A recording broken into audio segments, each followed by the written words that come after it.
We've had an AuntyVention in the inbox. Yeah. And it's a deep one, so bear with me. All right, it says, and it's a bit long, so bear with me. Dear Aunties, first of all, I want to thank you for the work you do and for creating a space like this. I'm a 47-year-old woman and I've been listening to this podcast that's been really inspirational for me. My situation is difficult. I'm the oldest of 3 girls, and for as long as I can remember, I had to be a parent to my sisters whilst my mother lived a very chaotic life, gambling and selling herself. Wow. I witnessed this as a child, which still disturbs me. At 13, trigger warning, I was sexually abused by one of her partners, and she blamed me, even though he would feed me alcohol to control me.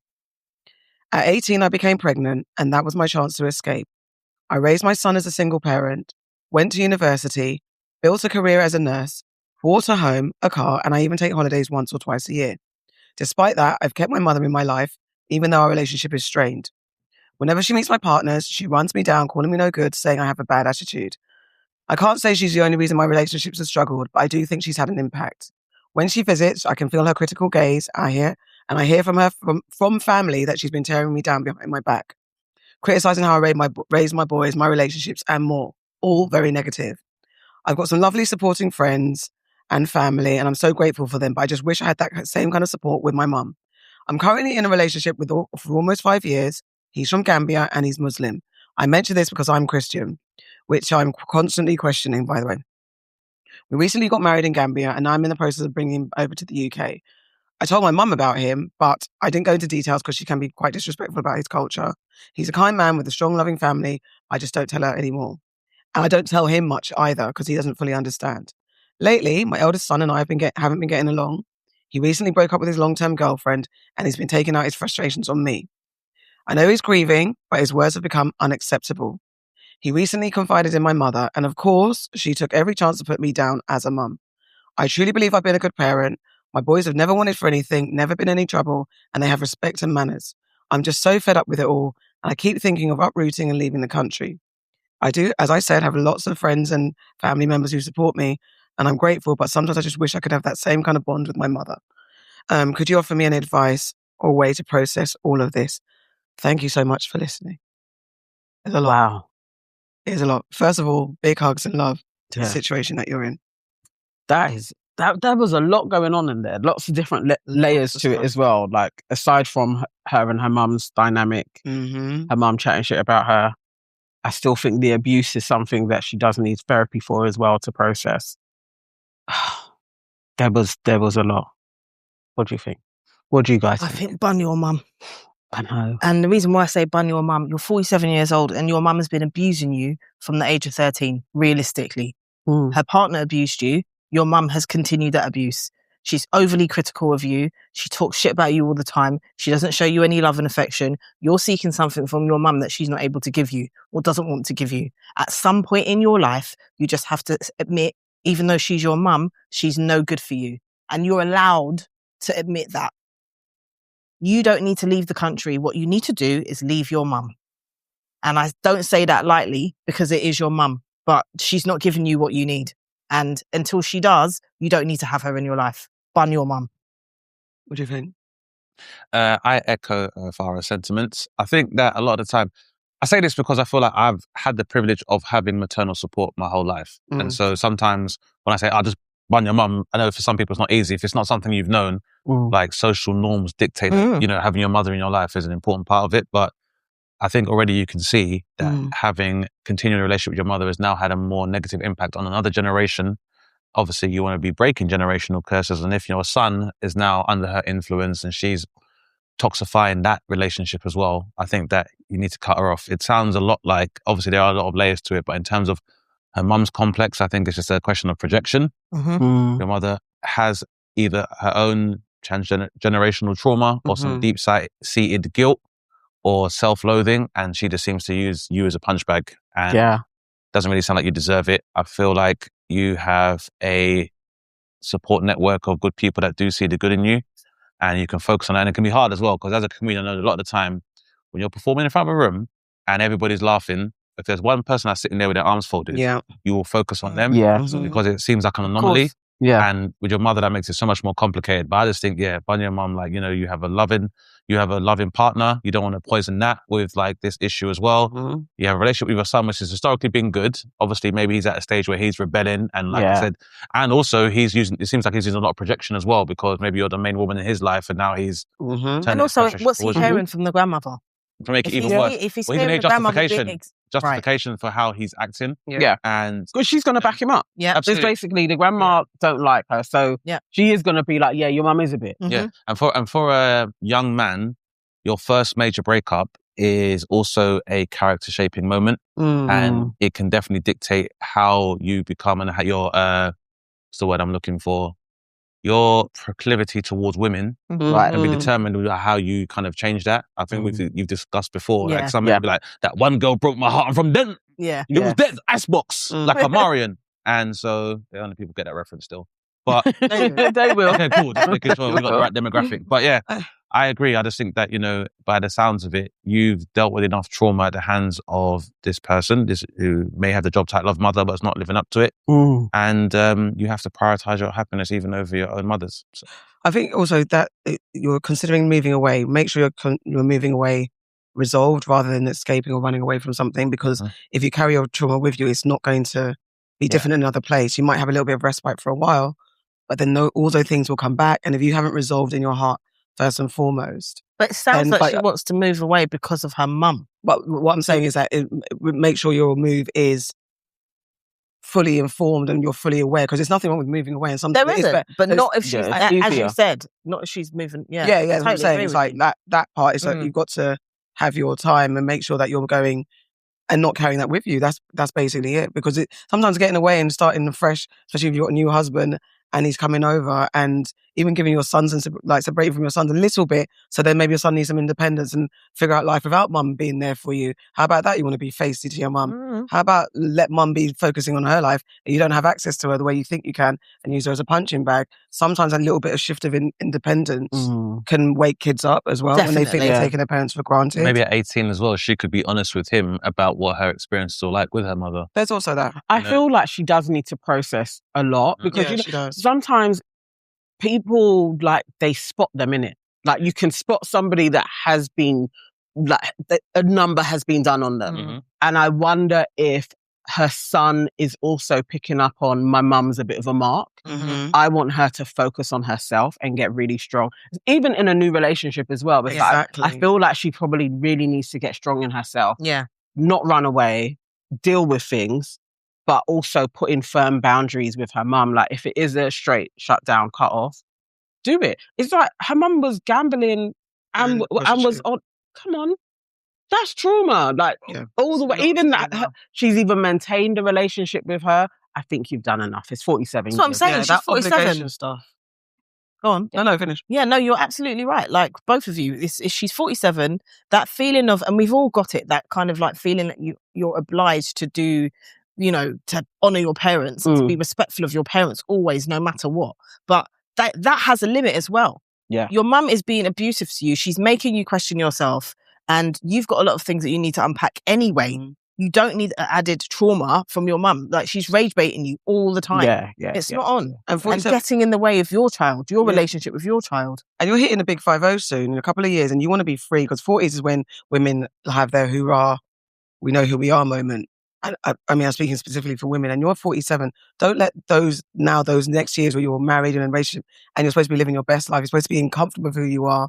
It's usually your career's kind of set in where it needs to be. You're in love, everything's good. So now, don't let this trauma hold you back from having the best last years of your life. Not that you're losing it tomorrow, but these are the years where we have a valid point, because irrespective of age, you just never know. You never know. Right now, every day's blessed. Every day's blessed. So if you have agency over your life, which you should do as a grown woman who's in a committed relationship, then now is the time to kind of, like I said, prioritizing yourself. And I feel like you've got more than enough justification to do that. And I feel, obviously, her mentioning her faith, and I feel like there's like layers to that as well. Obviously, it's a commandment to honor thy mother and father, and that could be very complicated as well. But That's why I think she says she's questioning it. Yeah, but at the same time, your mother's been in some Jezebel behaviors herself and visited Sodom and Gomorrah a couple times. So you're just gonna have to. weigh it all up. But that's not me saying, that's no, not but me to be making fair, a critique of sex work. Yeah. But at the same time, there's the responsibility because obviously that path obviously led to her trauma. Yeah. And that, like, your mum doesn't sound like she's taking responsibility for that as well. And maybe if you distance yourself from your mum, there's a chance that she may have to look at herself and understand why you've done that. And then she'll have to unpick that. And then hopefully she'll come back to you a different person, or at least a more apologetic person, and take some responsibility for what is that, her part in all of this, really. Yeah. I was going to say, I wonder over the years what that relation, like, what's the accountability scenarios have been. Have you actually spoken to your mum? Is she actually a shutdown? Have you always deferred and been played the good child in what you think? Well, we can go on what she's actually said. When she told her mum that she had been abused, her mum blamed her. Yeah. So you can presume that if she brings something up, her mum probably isn't accepting of anything. Exactly. And will go and chat to the family. I feel like that is one of the worst things a parent can do, is badmouth their kid to other people in the family. Yeah, 100%. When they are coming to the child and saying, like, yeah, your mum was chatting shit about you. That's disgusting. Like, really, she's got to let go. And it shows that she's not really concerned about a harmonious relationship within her own family. Definitely. Because you pitting your own grandson against his mother, who is your own child.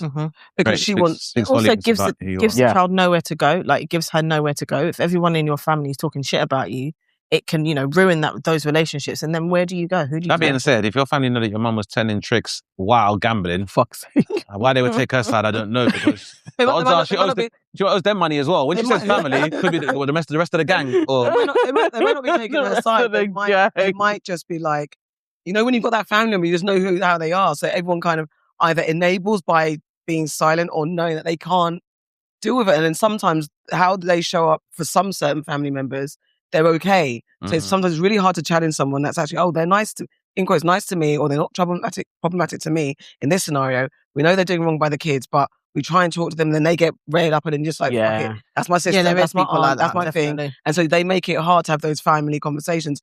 So to shut them off, and maybe it could be that you can see their trauma, so if you cut them off, scared where they're going to go. There's so many dynamics when it comes to that problematic family member. It's not always easy to have a cousin like ostracize them. It sounds like it'd be a much easier situation to manage if she did move away. So I would like her to move away for her own. I'd like her not to, because for her to have to look, she says she had a house, she's got a good job, all of these things. For her to uproot, and she's got a partner. Her partner may not want to leave, because at the end of the day, that is a massive, massive change to her life. Ultimately, because her mum's a bitch. Yeah. No one else in her life is a bitch. Yeah, I don't want her to either. I want her to just get strong. I want to get strong and make that decision when you're healed. Maybe your mum should move.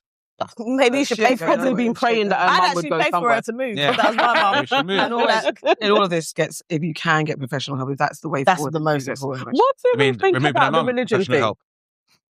What, you mean like an assassin? No, Dane. Not murder. It sounded like a nice person to me. Hire a professional. And I did not say murder either. I said remove her. What, 86? That can have lots of meanings. Like, I don't know, they just drop her off in like another city, blindfolded. And she doesn't know where she give her Make your way back. a copy of the racing post or Christian lottery tickets. Christians and Muslims.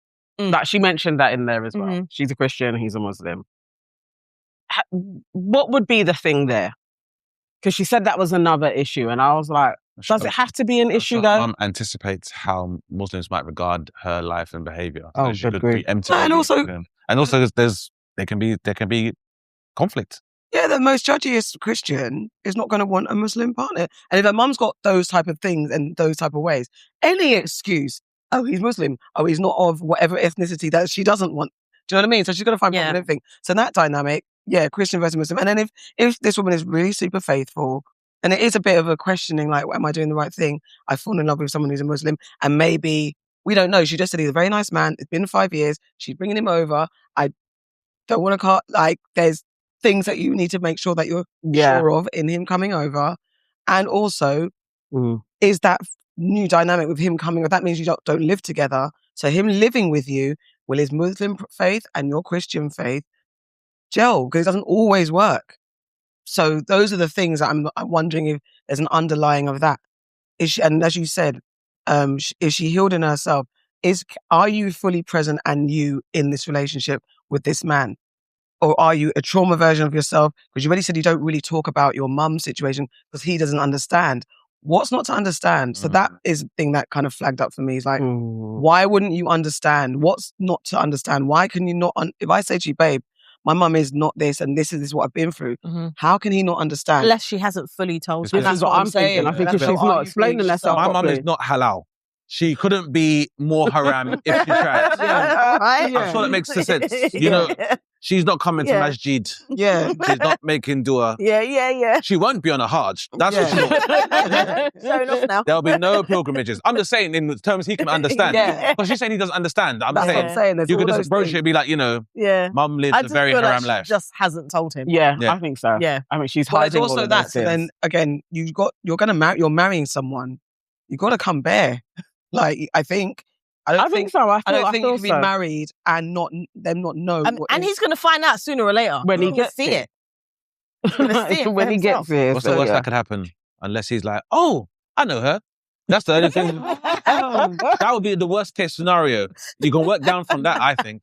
Yeah. But, you know, all jokes aside, I think, like, you know, what it sounds like, you know, even as you describe, Auntie AKA, even if she has run into this man's arms as an escape from her own familial trauma, I think she might have the right to do that. Have a fling. She has the right. Yeah, have a brief like quantum of happiness if you want to have that. But I do agree with you as well. Is that like the scale of this trauma is not something you're going to be able to keep in the closet because, for example, might affect your ability to resolve conflict in the first place. Exactly. He might get pissed off one day and say something to you, and it might be so triggering. You produce a reaction that he can't understand there as well. Precisely. You know what I mean? That's the part. Your son's getting poisoned. He might run up his mouth one day. Who knows how this guy's going to react? Yeah. So I think, you've got to be careful because you need loving arms and tenderness.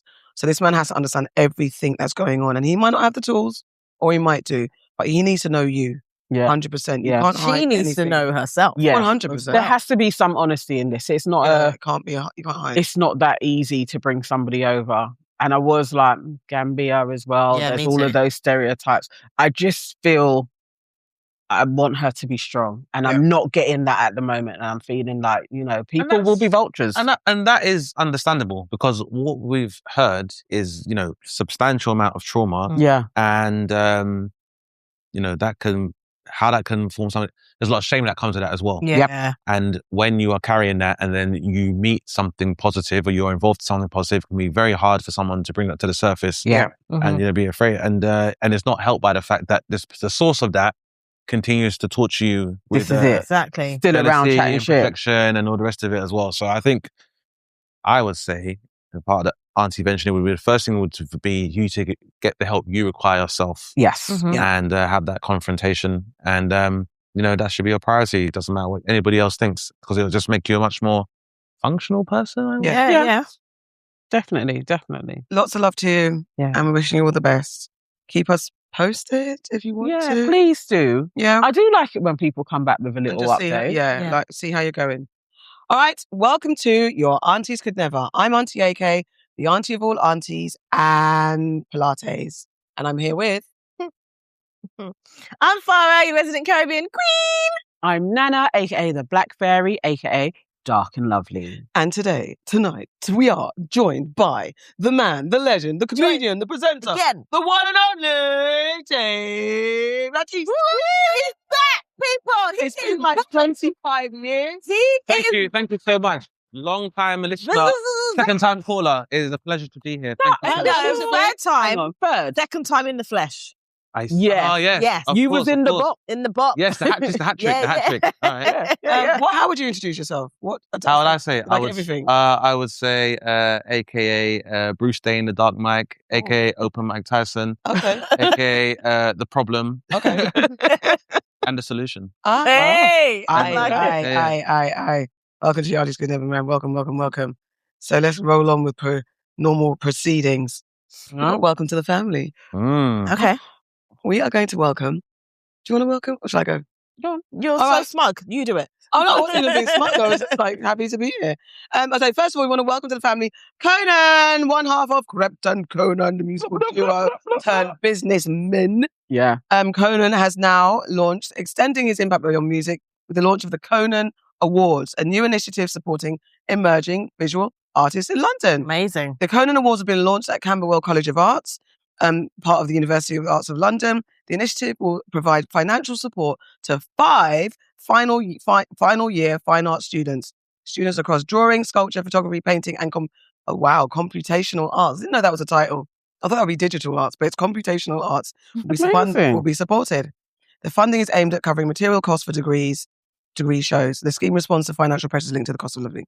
Konan has said that the award is about backing young creatives and helping them realise their ideas. And he referenced growing up in South, I know, coming from humble beginnings, and now he's paying it back.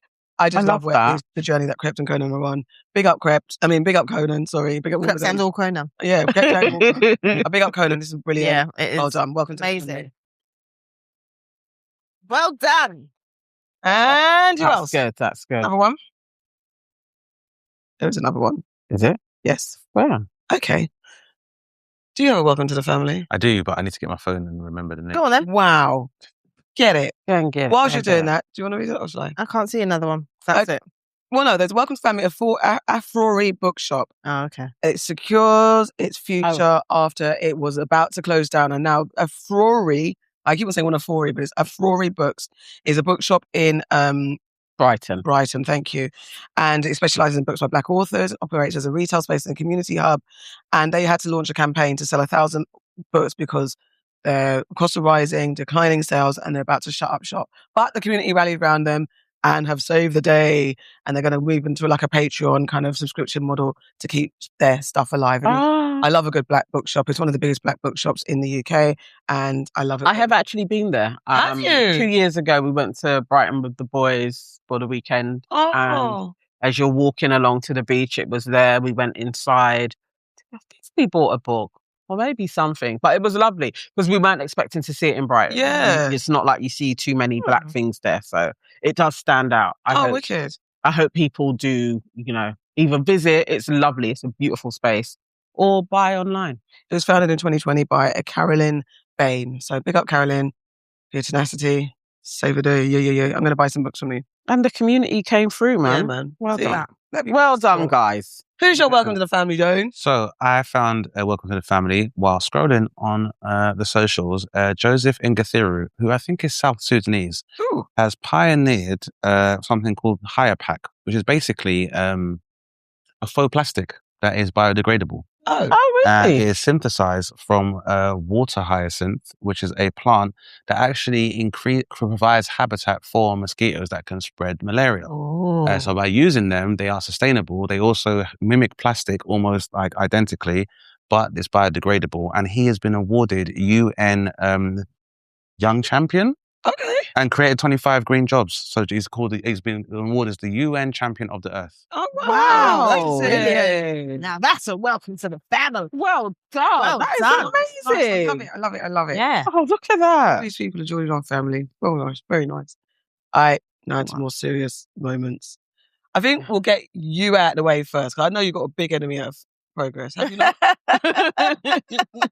It might be the same one, though, No, I think, I was going to actually more about your what's been going on with you. Well, what did you hear? Oh boy. So enemies of progress, guys. Okay. Enemies of progress. Enemies of progress. Yeah. Because I would like to project that your enemy of progress has been the world. The world. It's been the world. I guess the enemy of progress for me would be the British government and the Zionist lobby that controls it, allegedly from the shadows. So what happened, man? So what happened? So for me, the last 2 years have been somewhat turbulent career-wise, where I have been effectively cancelled, if such a thing. I'm trying to give an abridged version of this story, but essentially, I had been being surveyed for quite a while by Zionists. I got a phone call from an auntie, June Sarpong. Okay. A few years ago, maybe 5 years ago, where she advised me to be careful about what I say and how I carry myself, because there were certain entities within a certain broadcasting corporation who didn't like some of my views. And this is 5 years ago. This is 5 years ago. And what were you doing? Because you had a couple of shows. At the time, I had a show. And that show actually did it's called Famous. Yeah. And that actually, as his first episode, has 700,000 viewers for a debut show, which also was online. But at the time, top 10 in Broadcast magazine Wow. or comedies on British television, and was the only original format and original program. Yeah, I remember. Yeah, I remember Still too. did not, and I remember getting retweets from like Dawn French and Naomi Campbell, and didn't get a series. And I guess it's very much related to this. Okay. Now, I'm somebody, and I guess it's based on the comedians I grew up on, who like to include social commentary in my work. Mm-hmm. And as a result of that, I had ended up doing a show for the Labour Party at the time when Jeremy Corbyn was the leader of the Labour Party. Right. And so suffice to say, Jeremy Corbyn has also made a number of political enemies of the same nature. So I guess this put me in the crosshairs of, I guess, the Zionist lobby. But I remember also posting something I found out about Ethiopian Jews, Mizrahi Jews, various tribes, who were brought over to Israel during the 1980s famine, and they were sterilized. Yeah. And I remember posting about this because I was like, well, if nothing else, this sounds rather anti-Semitic and also reminiscent of the people who are considered the mortal enemies of Zionists, Nazis. And a lot of Zionists within comedy did not take that very well and accused me of being a liar, and led to a large barrage of accusations of anti-Semitism. Wow. And then fast forward about 2 years ago, my partner, after recovering from postnatal hemorrhaging, Wow. and my daughter was having consultation for an operation she needed. And she's like, every time I even mention our child, there's a certain group of people watching. And every time I post anything by myself now, people are watching me all the time. In what way? As in like watching stories and stuff? Every single story, I'm seeing the same faces of people I know. And these are like people who tried comedy, didn't work out for them, so they've become Zionist, like kind of, what's the word I'm looking for? Pundits or defenders, apologists. If it was the tiredness, the stress, and the fear of my family, they kind of, I guess, pushed me into responding and warning them that if they keep messing with my family, like, I don't mind what you do to me. I am aware of the consequences, but I don't post my family online. So for you to know who my family are, you have to have made an active to find out. I don't post them online. I don't tag them in pictures. And so I did not take that very well. So I'm like, if you've got a problem with me, that's fine. But my child is 4 months old. And so they decided to stalk. And I was basically said, if you come in my family, then I'm going to have to come and see you. And that was turned into me threatening women and being a massive anti-Semite. And CNN, Yahoo New York, IMDb, The Independent, you name it. Every single newspaper, every single TV station trying to run stories about me being anti-Semitic and stuff. I didn't see though. Yeah, this led to me being dropped by my agent at the time. My management dropped me as well. Had a tour cancelled. About 95% of comedy clubs. I remember stuff going on. I didn't know it was that level. Cancelled all of my shows. Which all happened on a Friday, which I found was surprising because that's what do you mean? I'm saying the Sabbath dictates that you're not supposed to be doing. You're not supposed to work. You're not supposed to work on a Friday. Yeah. Well, tagging the FBI on my post seems like a lot of work to me. Tagging the Bloody FBI? Yes, they were trying to get the FBI to take my child away because they said that my child was endangered. What? How? The FBI? Oh, the FBI didn't reply. These people just, The fuck? Oh, okay. Yeah. Crazy commenters. Yeah, the crazy commenters, bots, all the like. So then, and I guess, we all know how cancellation tends to work. Ricky Gervais is retweeting him, this guy should be in prison and blah, blah, blah. I'm like, hold on, wait, Ricky Gervais. Wait. No, Ricky Gervais. Mouthy Gervais. Retweeted. He could, but Ricky Gervais have history. Oh, okay. Why? Because Ricky Gervais, in his show Extras, tried to infer that there were no funny black British comedians. What? And then also like... Oh, Ricky. Right. And then I was like, you're talking like you write your own jokes, my friend. And now fast forward, he has black comedians opening for him. Yeah. But back then, it was... Black people were seen as a very easy target. Yeah. With black comedians, they would try and put you in a box where it was like, it's comedy, but it's not the same as comedy. Right. So just more context, I am the first black British person to be nominated for an award in Edinburgh. Okay. So Edinburgh Fringe? Yeah. The first and only? No, I'm not the only. Since then, but I was the first. Wow. Really? How long ago was this? That was 12 years ago. Yeah. Oh my God. Edinburgh Fringe. That's wild. Anyway, I know. Like the... But this is what I'm trying to say to you. But you also have to remember that we grew up in a time where you could do blackface in the 2000s. Yeah. To be fair. Yeah. Little Britain. Little Britain, which is, and again... Well, up to like, it was only 2020 when people were saying, oh, that was inappropriate. Up until that point, which, another conversation I'd had. But not to digress too much. But then So then they obviously pressured the police to get involved. So then I had to get a lawyer. And then the police, well, quite surprisingly, to be fair, were kind of like, this is not really a crime. Right. You didn't really mention anybody. Right. And you didn't send any messages to anybody. Right. So you putting a post on your Instagram that sounds incendiary is not best advised. And I will say, that was probably not the best way to deal with it at the time. Yeah. But my family comes first. And sometimes I forget that I am in the public eye and that I am... You're a human. I'm a human and a protective father. And it talks about your baby. And a first-time father. Exactly. About your baby. To be quite honest, these people's proclivity with children is... well, questionable at best. Yeah. If these are the kind of people stalking your children for a couple months, then you're going to be... Yeah. Because they have no qualms about harming children, clearly. So, anyway, the police get involved. I have to get a lawyer. I go to the police station. The man outside, who is holding the documents, is spilling documents on the floor, and he is wearing a trilby. So I'm like, I'm going to jail. But luckily, he was not my brief. It was somebody else. Whoever he was there for, go to jail. He was like, you know, like in films, I swear, he had like an ill-fitting brown suit and bras. Oh my God. And he's like, Leroy? I was like, no. No, Leroy. Me. Oh, Leroy. Leroy's getting I down. hope that's an Irish name. Leroy's doing time. In trouble. Wow. But, Leroy's still inside. the general sentiment from the police was that like this is not a crime and you shouldn't be too reckless because you're in the public eye, but we cannot impinge on your freedom of speech. And then they were like, so what's next? And I was like, what do you mean? I'm not allowed to work because they won't let me work. And he was like, really? What, just for this?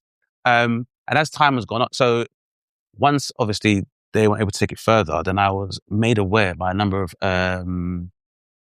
promoters that they were doing stuff like one of the girls that was stalking my child, her husband was pretending to be somebody else to message comedy clubs and tell them that I'm under police investigation. What? Then another one of the designers who's a producer, he has his contacts within the BBC. So they tried to take all of my work off of the iPlayer. No. And then I found out through a solicitor, got a data access request, and it's all redacted. Yeah. So they've redacted all of their names of all their contacts at the BBC. But obviously, since they got found out, they put it back up. Although he tried to threatened to sue me for defamation, he didn't. How? Defamation for saying what he had been doing. It's characteristic of them is that they think that by referencing the police or the law, it's a form of intimidation. Yeah. So they was like, we called the police. I was like, I grew up in South East London. And I'm black, so being arrested under false pretenses is not new to me. Yeah. So, but I guess that's supposed to cause fear. So then he did it again. He was like, I've got a crime reference number. And I was like, they give you that when you lose your mobile phone. Yeah. So, but then he tried to extort me and threatened to get me arrested. He also messaged, and then the other people that got involved is the UK Lawyers for Israel. So you may have heard of them. Yes, perhaps. Yeah. Both been arrested. So they sent letters to every venue in the UK. So like the police were like, we're not going to take it further. And that same month of July, which is 2024, every single venue of tour, comedy club in the UK, they sent them a letter claiming that I am liable for incarceration for up to 10 years for terrorism charges. What? Not only that. That's not illegal. How is that not illegal? Is that not defamation of character? No, it's defamation. But what they try to do is they tie up and they'll say it's their legal opinion. So, and also defamation is just very expensive. So they'll just try and find legalese to try and hide it. But it is defamation, basically. It is. And, but it feels like it would be an illegal act to do that to anybody, though. Like criminal. Right. Well, not the same kind of money, but in the end, as you can see, they're now under investigation. Yeah, they say they're a charity, but obviously... And that's a big part of what's happened anyway. I think that's happened on a global basis. But this is like 2 years ago, you have to remember. Yeah. Well, it seems like there's been so many people, similar stuff that you're talking about, there you go. they've gone through that with these lawyers. And I don't understand how... but that's not the best part. Not only do they say, I'm going to jail for maybe... So they put these things where he said, this is 4 years, this is 8 years, this is 10 years. But they also told the promoters that if you even put him on... You could be liable. Oh, yeah. So I'm basically like... in Muhammad Ali, where I can't fight anywhere and I can't perform anywhere. Did you ever meet anyone from the lawyer of the Israel? No, because they're not the people that come out in the open like that. Yeah. But although what happened, the same thing happened to another comedian called Reginald D. Hunter. Yeah, I know Reggie. So Reggie, well, I don't know him. But he recently had a court case. I didn't know that. So last year, he was at Edinburgh performing, and they came to his show, and he made a joke referencing like Israel. and they stood up in the show as agent provocateurs trying to disrupt the show. And his fans are like, just get out, just get out, just get out. And they're like, I hope you all get sexually assaulted. He had to raise a lot of money for a court case because they claimed that he was making threats to them. Yeah. And what they also did, and also they have contacts within the news as well. Always, Luckily, I think it turned out the judge dismissed their case against him because they said that you obviously made intentions to cancel him and didn't disclose that when you tried to have him prosecuted. So he beat that case. And, you know... Did he get awarded anything? I mean, I'm sure he can pursue that now. It's just exposed like this, how deeply this runs, whether it's the BBC. Like, I saw an article about myself on IMDb. I didn't even know IMDb ran stories like that. When you said IMDb, I was literally about to say, in what capacity did they? Essentially, it's the same story, and you know, like they just aggregate it. Yeah, they just aggregate. Yeah, so it's not IMDb. But then there's also people in comedy that were happy to do that as well and do the same kind of story because it'll be stuff like he was ever more successful than I ever was. So perfect opportunity to destroy him and the rest of it as well. I hate that. I hate that it goes everywhere and Yahoo and it goes on all of my cousins in America were like, "What's happening?" And like, "Are you okay?" and all the rest of it. Like a lot of people, it went quite global. And so far as comedy was concerned, and nobody gives a shit about the stalking when you're actually people do, but at the time, people were even scared to show support to you because I put out a statement, and just by people liking the statement, they were attacked, and so they had to kind of like unfriend me because when you think sometimes some of the biggest people aren't saying anything, they were saying stuff and being very supportive, but they're aware as much these people can take it all away from you. I mean, they can take it all away from you, and some people, I guess, they feel like they have a lot more to lose, and some people have a lot to lose, and they got family support and the like. So what happened? So on the back of all of that, and like at the worst, lowest point, and then you managed to what? And then how did you? Are you out of it now? Are you able to work now? It depends who you ask, really, because and it gets more hilarious because, as I said, I think that a lot of it's not just about like anti-Semitism. There's a lot of racism in comedy because it is in society, and a lot of people side with the idea of colonialism because they are imperialists. Yeah. So in a heated exchange I had with one comedy club promoter, I was looking for gigs, and he was like, "Well, I just think you crossed the boundary, and I could never imagine saying something so crass to a woman." I was like, "Don't you have Katie Hopkins performing at your club?" So and he said, to my knowledge, she has never made any comment about killing somebody in her entire career. Katie Hopkins? Yeah. But that's what I mean. But that's what I'm saying. That's the level. When it gets to that point, it goes beyond morality or things. It becomes comedic. Yeah. And then there is, Matt Lucas is a Zionist who has made fun of neurodivergent people in Little Britain, Asian people in Little Britain, black people in Little Britain. So every single person has been attacked, and yet he's one of the most outspoken people about anti-Semitism. And it's like, at this point, I'm like, are you bald because you're a skinhead? Because maybe your body realized how racist you were and your hair just fell out your head naturally. If you come out and you say that it's wrong to kill children, a bunch of Zionists will come out and say they're talking badly about Israel. You may have not even said Israel. You're just talking about it's wrong to kill children. What confuses me is the brain. It's like when you're standing up and being a hypocrite and you don't feel like all the fizzles of madness in your, like, as you're speaking, you feel insane.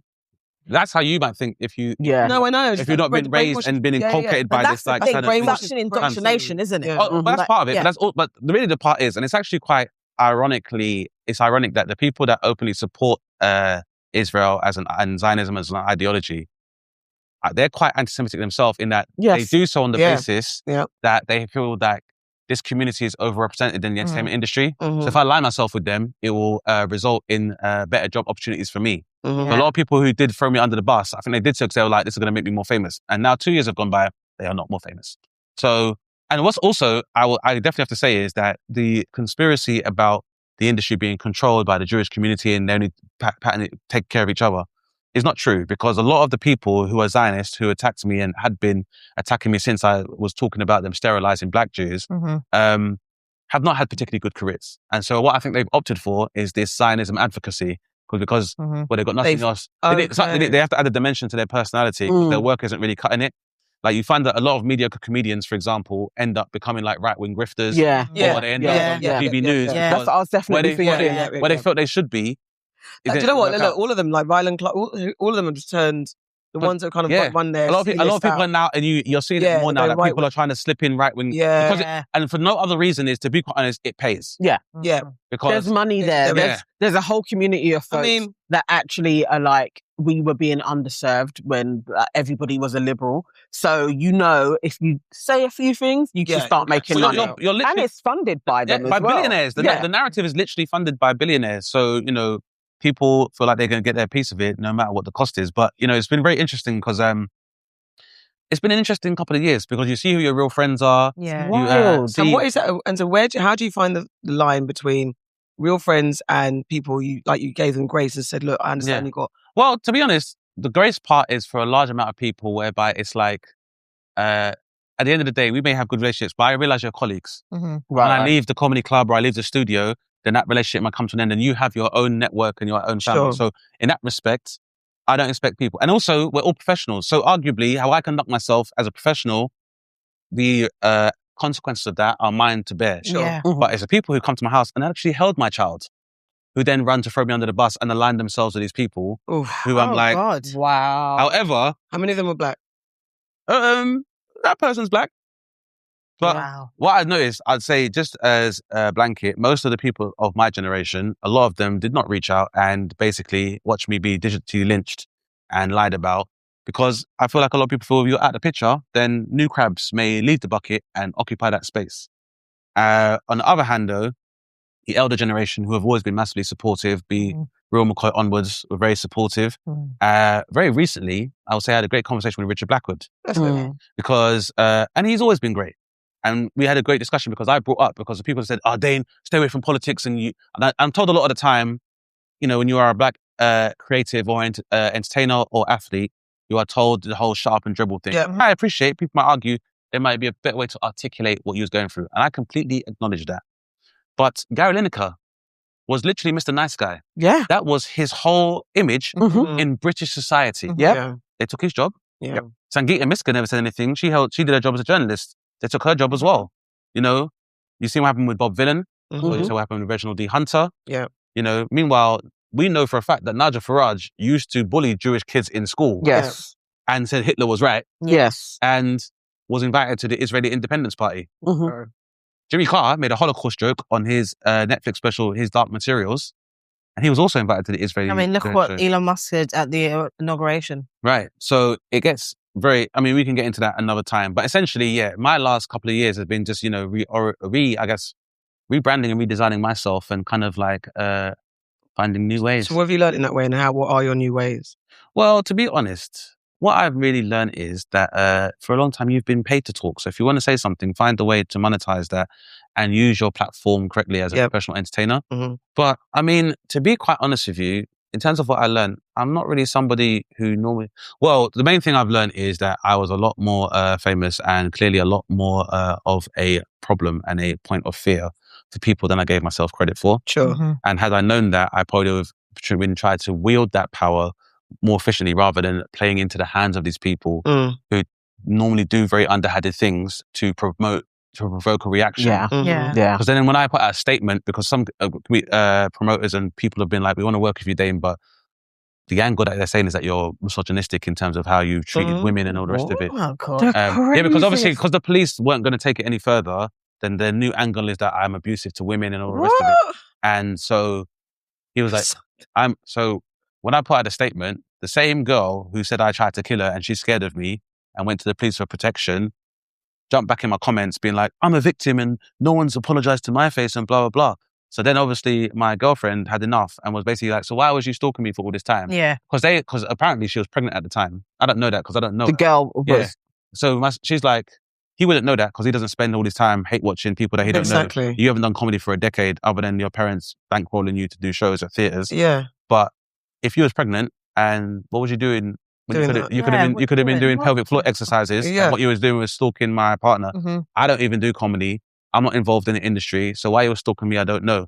So why don't you explain why that was okay? And she said, Zon. Yeah, of course she did. Yeah, because there's no justification really. And like I said, when I've still performed comedy in speaks, like everyone knows there's no justification. But the truth is that there is just a sentiment globally of fear of the close connection that these people have to capitalism Yeah. and money and control. Yeah. And that makes people very afraid because people think that by challenging these people, I will lose my livelihoods. Yeah.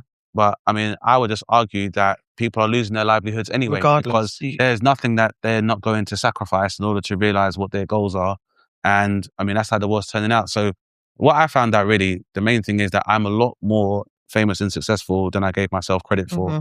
And on reflection, had I known that I had that kind of profile, it really shouldn't have taken something like that for me to realize how much reach I have. Yeah. And I would have been able to use that much more efficiently to achieve it. And then just don't do strippiness on the internet, because you never know who you're talking to. You never know who you're watching. And just, you have to just be mindful because, you know, it feeds on negativity as well. Sure. So, but then speaking your truth, maybe you can being careful of how you respond to the antagonist, but then also speaking your truth and standing your truth, because we are quite vocal and candid.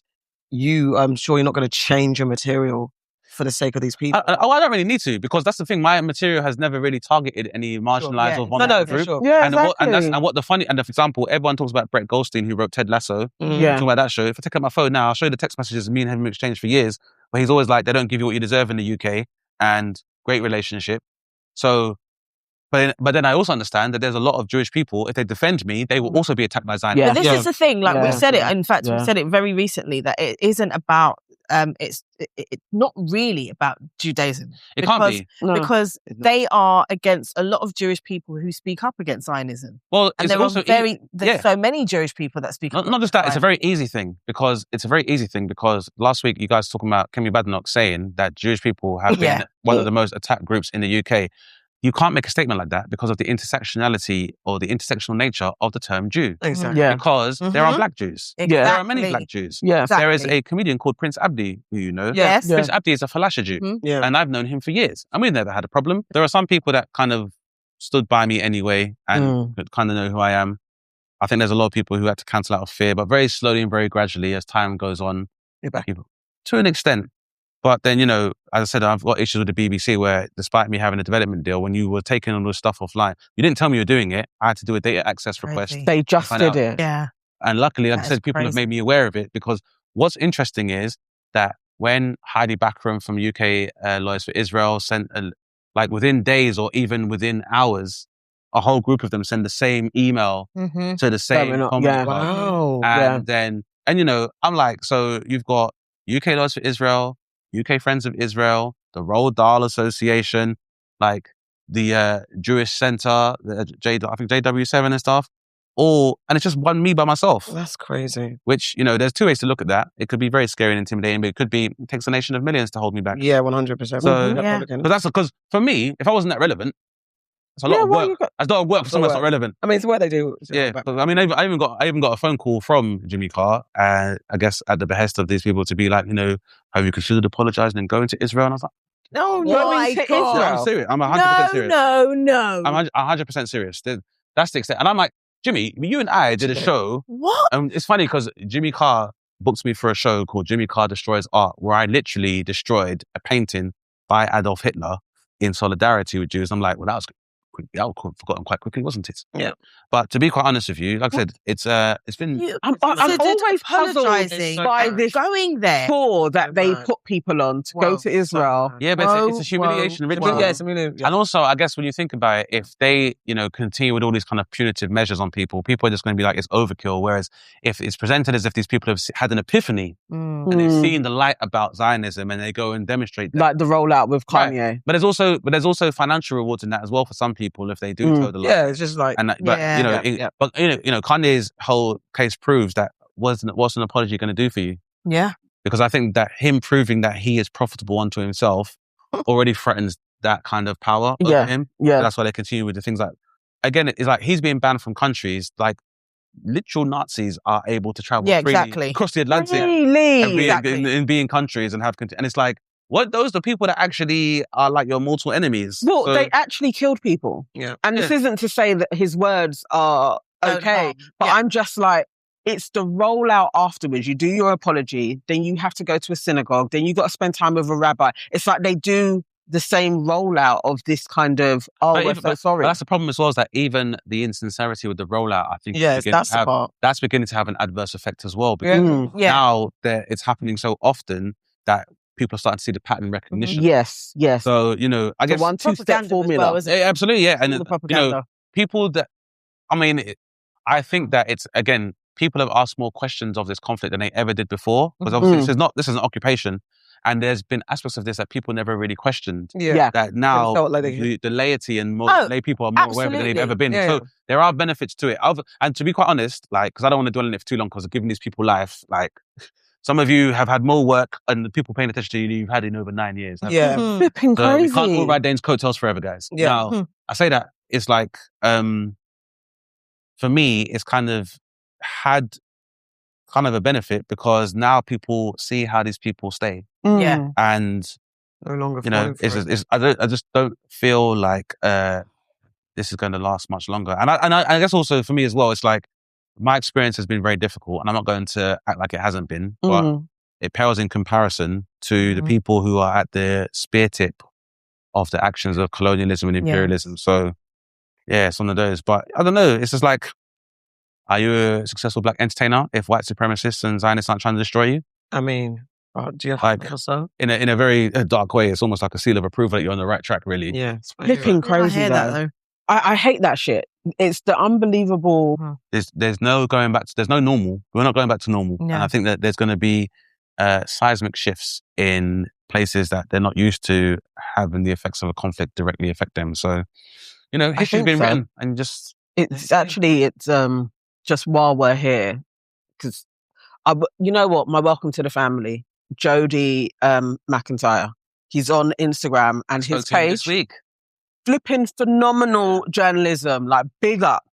I know you're not black, but I have to big you up because he's doing great work in exposing how the Labour Party has been co-opted. Yeah. And we've been saying it from when Labour came in. I was like, I don't even know who these people are. I used to be a member of the Labour Party. I'm I don't know what this is. Yeah. But him just showing the layers of corruption and the money that has gone to everybody that we know of, especially that fool David Lammy as well, in there getting flipping hundreds of thousands of pounds. You've all sold your soul. And no shape up. No neat haircut. That's what I'm saying. That's where it gets suspicious, David. Because we know you've got the money. So what's happening behind the scenes that you're not even taking time to visit the barber, David? Go to a barber. Bless a barber, no? What shame are you hiding, David, that you're scared that the barbershop will reveal? Because he can't go to the barbershop. David Lammy cannot go. Not now, he can't. I mean... he could never. Go to any. I'm saying he cannot go to the barbershop and sit in the chair and listen to barbershop chat and be part of it. He's not one of them. No, I'm just so glad that he has exposed them for who they are, really, so that we can all see this is a cabal. Your word. Said it. Yes. Well, welcome to our family, Dane. We love you. Yes, man. This will be my final message about this. Hello, comedy community. I know you want me to feel like I'm guilty, but I want you to remember this. You got me in a police station before Russell Brand. Imagine that shit. So, wow. I want you to know that the evil that you've released into the world is your own doing. By you chasing red herrings, you have now welcomed a whole new culture of abuse and lies that is never going to be able to close this Pandora's box. I am still Dane Baptiste. Thank you very much. Thank you very much. And we love you, on to more annoying. Oh, wowzers. My God. I'm just in shock. Yeah. Klay Thompson and his internet boyfriends. Ugh. Who knew that Klay Thompson had so much mandem on his nut? I did not. I don't even. I did can not. Can I just throw in something there? I don't really think that the mandem are on his nuts in particular. I think they're just on the train of we hate black women. Well, whatever. That's what I actually think. They don't give a fuck about it. Riding for him, riding. They're not riding for him. They're riding against. Literally riding his top. Ridiculous. So, guys, if you don't know, B-baller, Klay Thompson, and Megan, the rapper queen stallion, have broken up. Now, I swear, it was only 3 weeks ago or 4 weeks ago. Welcome to the family. My man, my baby. She got him both Bucks in Harmony for his birthday gift. Meet them at the crossroads. He got to sing both Bucks in Harmony. Listen, Massive birthday party. Megan would appear that she was the perfect. She was doing the thing. She was oh my God, it's going to happen. Hopefully, yeah, we were so happy. We were like this, rooting for you. We were rooting for you. But Meghan took to these socials and to tell us the man has been the cheater of all cheaters. He's been nasty to her during his games seasons and all of that. And she said, "You have me up there playing wife. I met your family." All of that. Did you see what she made for Thanksgiving? Yes, she's been whole family. Whole family met. The parents were happy. They looked like they liked her. Listen, Dad was eating. Dad was eating good food. However, they've broken up. And okay, cool. Yeah, their public relationship. There are going to be opinions on a public relationship. There just is, and especially when we're invested in it, we are going to react. However, Klay Thompson's internet boyfriends, lovers from afar, have been going nuts. They have been tearing down Meghan. All of you are such dickhead enemies. And it's not just the bots and the people that have got no jobs who just like to stay on the internet. Big celebrity black man with jobs, calling out. I can't even. Stephen Mace says that Meghan's reputation precedes her. What was she expecting? You got next man saying, well, she raps about thought-based behavior. So obviously, once a thought, always a thought. You were going to say, Stephen. Old man Smith.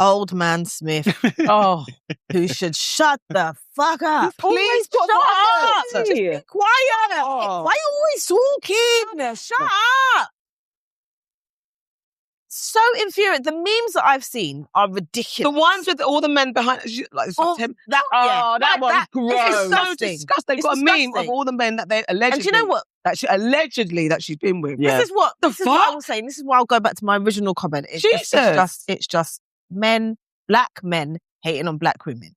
Because when Taylor Swift, someone made a fair point. I'll find the link. Yes. When Taylor Swift was out here doing this one, that one, the next one, seeing A, B, C, D, E, F, and the G, no one was saying shit. I ain't seen a single meme about Kim Kardashian. Kardashian's got a lot. All of these people, I ain't seen a single black man come out and say shit, saying she deserves it. Yeah, that's what you get. I haven't seen a single one. Not a one. You lot are. Can you talk for the black men, please? What's wrong with these guys that are on Klay Thompson's dick? I want to start by saying I didn't know who Klay Thompson was until he was with Meghan this time. Oh, there's that argument and then Madam Joyce is getting in the neck over that, and it's like, did we know who he was? And I'm not saying that I didn't pay that much attention to the NBA, to be fair, but he's a basketball player, right? Yeah. Yes. But, I'm going to be honest with you. I feel like, first of all, I feel bad because Megan Thee Stallion has had a rough go of it through her entire career. Yep. Like, people forget that, she lost her parents and she's gone on to get an education while having a rap career as well. I think the truth is that there's a lot of men who feel a lot of jealousy, not just by the success, but also the fact that with songs like WAP, a lot of the power and agency over the casual misogyny that you see in hip-hop has been taken away because, how can I put this? The women have the power of their own pussies now. And so because of that, they dictate the terms by which that is, I suppose, leveraged in the industry and leveraged in the space. And so a lot of men losing that power has made them very resentful because, it's like, the lyrics in that are amoral. I'm like, I'm sorry, we grew up on Akinelli. What are you talking about? Like, what's one of my songs? And I'm too young. Literally, in the bin. Literally, years ago, the whole of the industry was revolving around strippers. Yes. Yeah, 100%. You lot couldn't stop talking about strippers. And they still do. No, they were in the strip clubs doing their videos. Like, I've grown up with, we've grown up. Everything was strippers going up and down that pole. Every song ain't no fun if the homies can't have fun. There was a point at which, if you do not have a song that could play in the strip club, then you didn't have a song. Because that's how they was breaking songs. The track. And obviously what's happened as a result of that is that I suppose women have been able to take that same narrative and tell it from their perspective. Exactly. The Advert and Cardi B. But I just think, men, I just feel like, first of all, you have such bigger fish to fry right now. Honestly. Then this much talk about someone's relationship in which you have no stake and don't make any money. So if you are also smart and you knew about this, why didn't you all go on to Kalshi and make bets about her breaking up and they made some money? But no one of you seem to be saying that. That's number one. Number two, as you guys correctly said, Amber Rose did a slut walk. I mean, Amber Rose has never been taken seriously. Oh, no. She has been taken seriously because she dated Kanye, then she dated Wiz Khalifa, then she dated another rapper, then she dated 21 Savage, and she cheated on 21 Savage. and had him involved in a slut walk, only to now turn around after all of that to then be MAGA. So, you know, after all the money of saying white people can say the N-word. Say white people say the N-word. Who's raising a black son, by the way. Yeah. Two. Yeah. Well, there you go. So no wonder her man went to share. You don't have the same energy for that. And I think that's also correct as well. I just feel like, guys, I'm sorry that Megan's career in rap has worked out better than yours, but you have to find a more positive outlet for that, because you care way too much about this. And also the whole thing, men at this point where you have made women millionaires overnight by the merit of OnlyFans, why are we still doing this? She's a slut. Like, where are you guys? Imagine that. At this point, you've made people millionaires. So to critique women's for being sexually explicit at this point, like, what are we doing? What are we doing? What are we doing? My overall thing is, it's because she's a black woman. Yeah, it is. Cardi isn't a black woman. I think there's definitely a link. And I think as well. Meg and her success, to them, it shouldn't have happened. There is a specific beige that can ride, and you can go to the top with it. Also, same as Lil' Kim. Lil' Kim, exactly the same. You've seen the outcome of that. But then I think that there's also where's the other example I was thinking of? What's her name now? Doechii? Doechii's another example, yeah. It's another, as I said, as a black woman, I was talking about Sierra. Mm. Oh, yeah, that Sierra left Future and left a toxic relationship to find a positive one. There is and you know why? It's because of this whole echo of red pill ideology that she's supposed to have made a bad decision that's supposed to be punished for the rest of her life. And the idea is that she made a bad decision and she's got kids. So the idea that a economically mobile, wealthy black man is supposed to value her is not what they've been taught for the last 5-10 years. Basically. For raising someone else's kid. Yeah, he's happy. He's got no problem with it. And, meanwhile, people are raising, like, doesn't Kylie Jenner have a child with Tyga? Yep. No. She has a child with Travis Scott too. But basically, Black China has a child with Rob Kardashian. Yes, but then she was also with Tyga. Yes, and then Kylie was with Tyga, but they don't have a kid. See, I'm going to be honest with you. It's because of stuff like this. My respect for rappers as a whole has declined 100%. exponentially over the years. Yeah. Because if for nothing else, just to talk about your prowess with women and how you actually conduct yourself in real life, I find hilarious. But they have more to say about Russell than they do about Future. Yeah. Right. That should just let you know that they're off their fucking rocker. Crazy. You're passing someone for raising, you're an idiot, you're a simp for raising someone else's kid, but you're not mentioning the man who's not raising his child. Yeah. And they were cussing Klay for being a simp when he was with Megan. Yeah. Now he's woken up. No, bad man. We knew you were on it. Picking up a man. Silent assassin. Picking up a man. Crazy. Why are you talking to your boy about why can't he keep? Because apparently he's cheating on Coco. Who else did he apparently go out with? I saw a list of like 10 different women. Yeah, that apparently, allegedly, he's cheated on all of them. So why are you talking to your boy like, bro, what's wrong with you? Why can't you keep your dick together? That isn't the point. Because they hate black women. Yeah, they do. It really is. They definitely hate. More so black women that appear to be doing better than them. That part. They wanted to be struggling. They want Meg to struggle. They want her to struggle, and they wanted they wanted Russell to leave her with kids so that she is a baby mother. So they could be like, you should have stayed with me. That's another one. But that's so hateful. It's like, so academics weird. is the worst guy ever. Do you see, again, coming all over the screen? Like, his mouth was frothing. I said they weren't going to last. Like, she can't keep a man. Well, why do you care, bro? Why do you care? What is the proof in that? But why do you care? What is the proof that she can't keep a man when the man is cheating? He can't keep a woman. She left him because he's cheating. It's not like she stayed holding on for dear life. I'm going to stick by my man as well. And I'm going to stay by my man.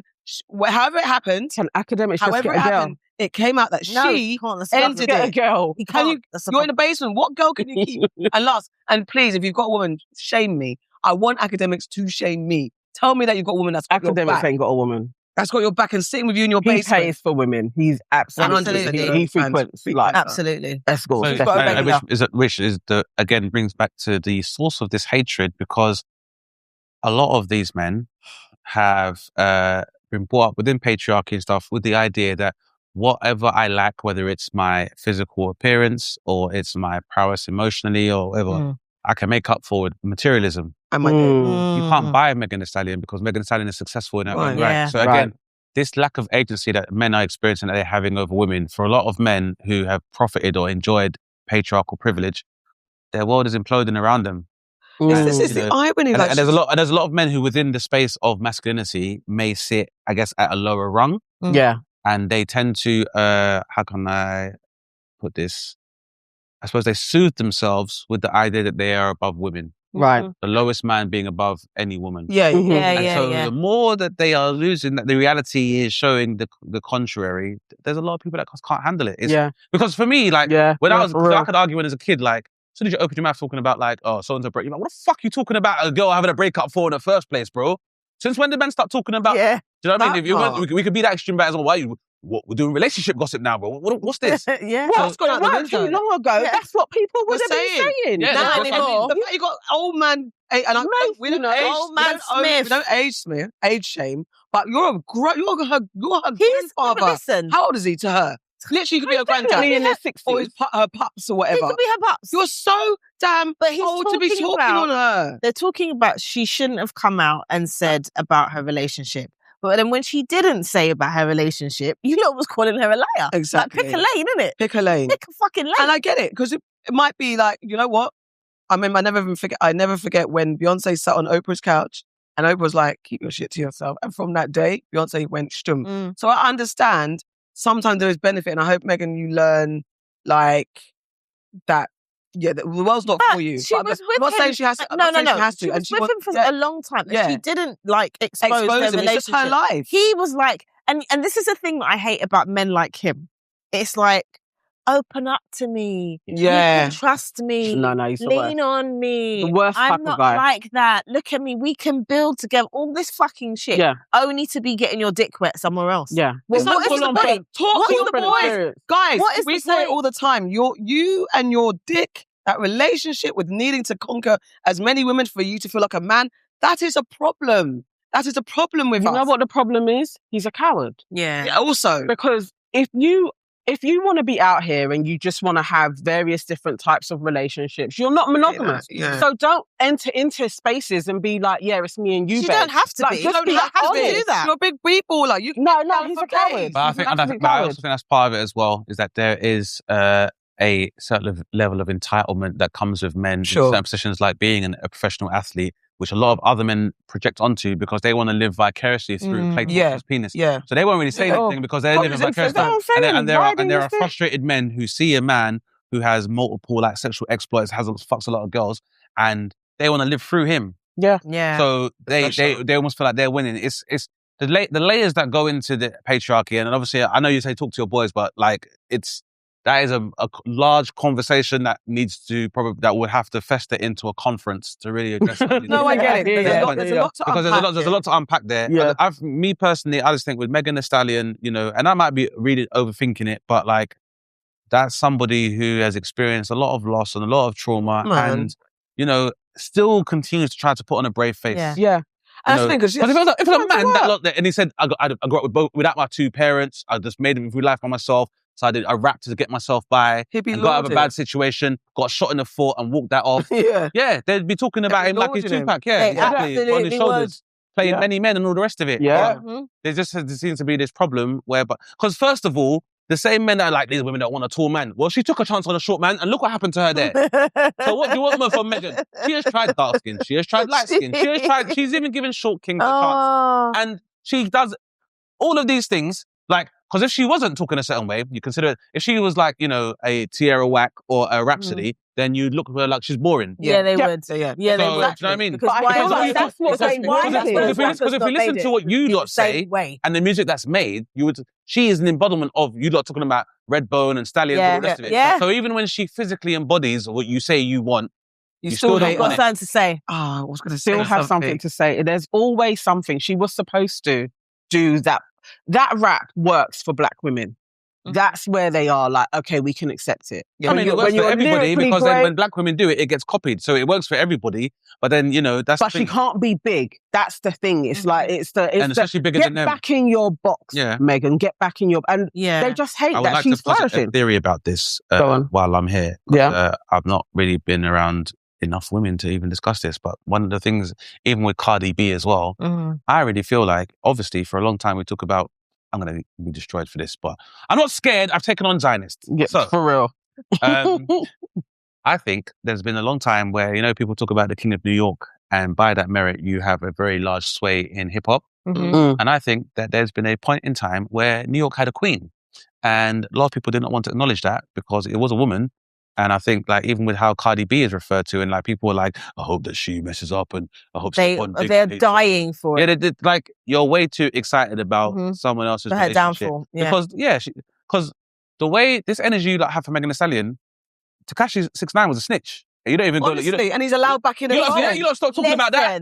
That's okay. Someone put Drake got a porn star pregnant. Exactly. Yeah. Someone put recent, like I think in the last day or so, they did a false account of Stephon Diggs and they did a false tweet, and it basically says, my biggest regret was getting that hoe with all her children pregnant and stuff like that. He had to come online and say, this is not me. This is false. I would never speak about my mother of children. 4 women pregnant in the space of 12 months. Exactly. Someone's gone to the extreme of making something up and slandering Cardi B. What the hell? Where he's had to come out and say, that's not me.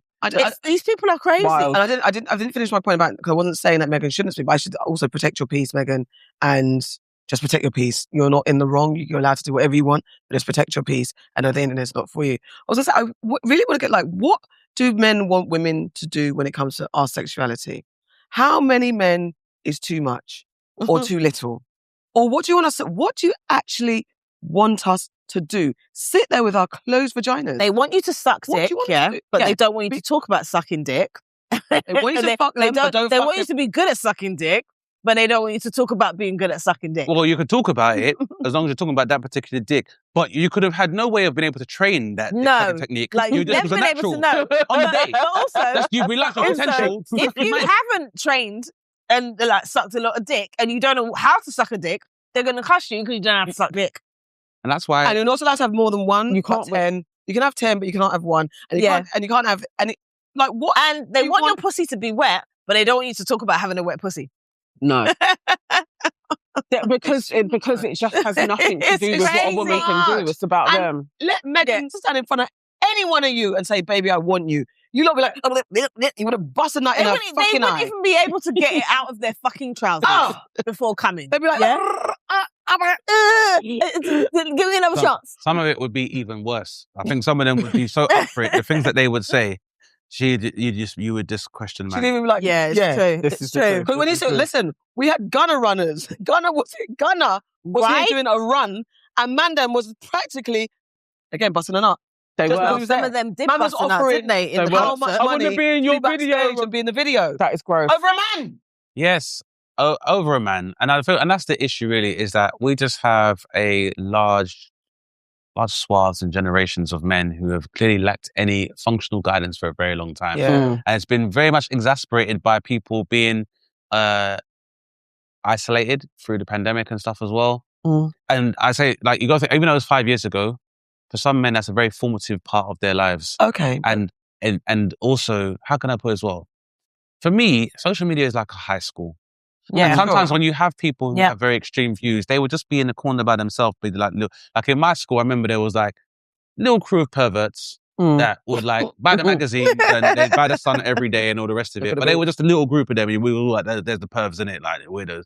But the internet allows them to find their tribe. each other, and the tribalism makes these things, and it's become so toxic and it's become so enabled.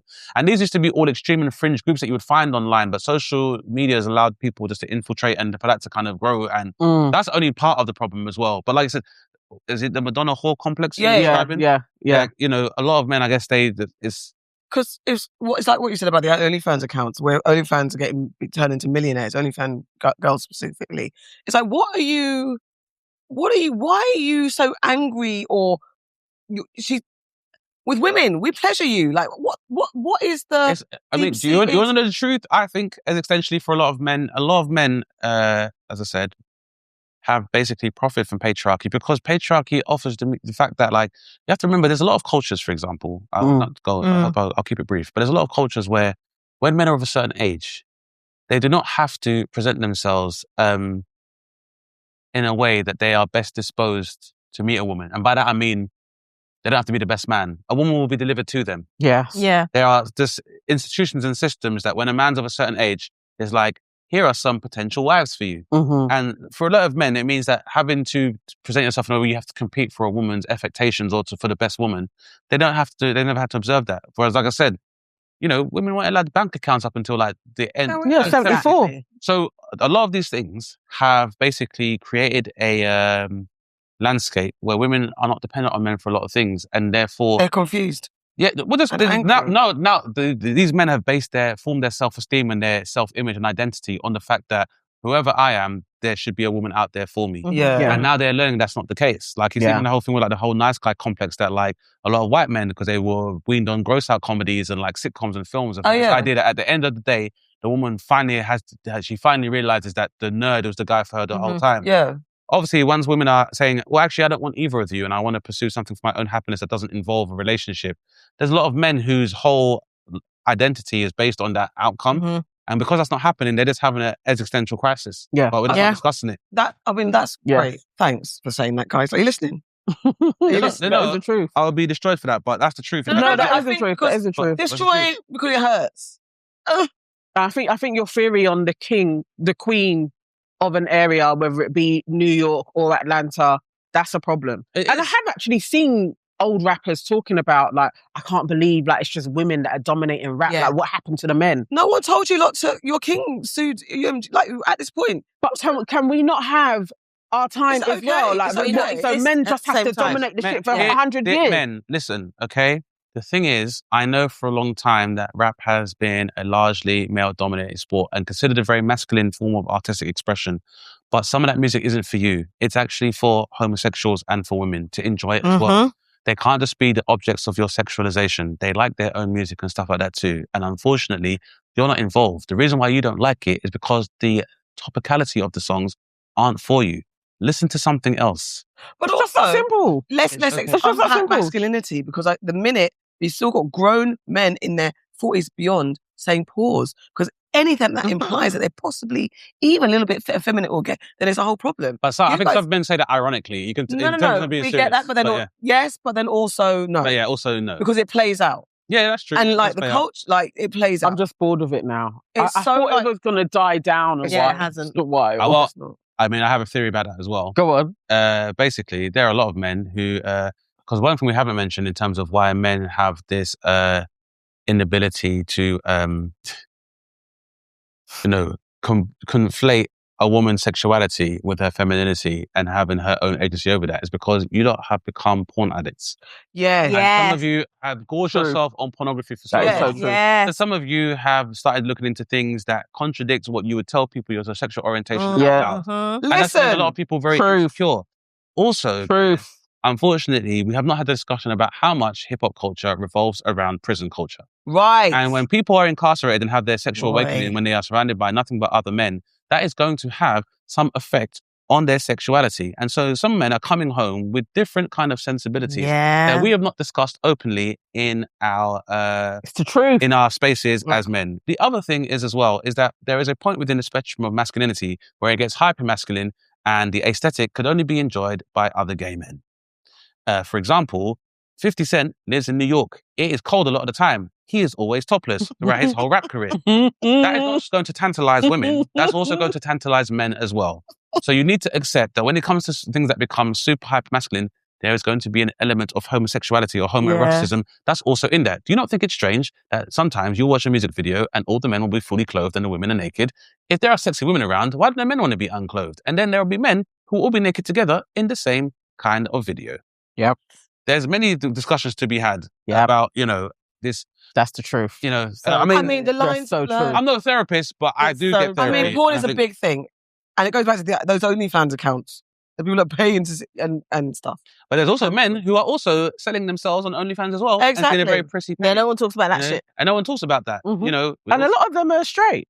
Yeah. But some men can be gay for pay as well. Yeah. But I'm just saying that when you have friends or peers or contemporaries who spend a lot of time in prison, you know what happens in the prison system. Yeah. Some people tend to bring that home.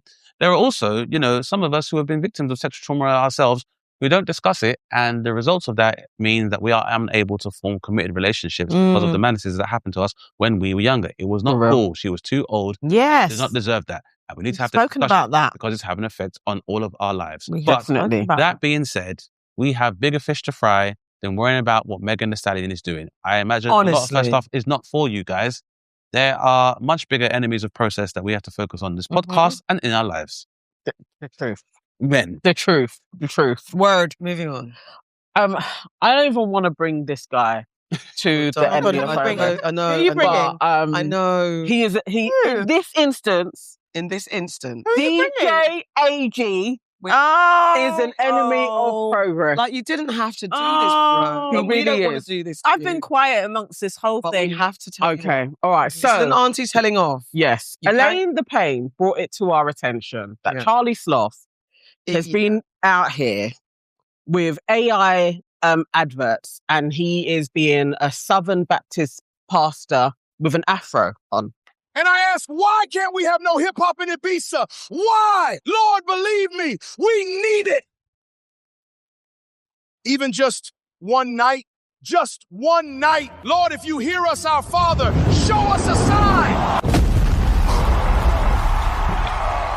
Thank the Lord. It's a miracle. Thank the Lord.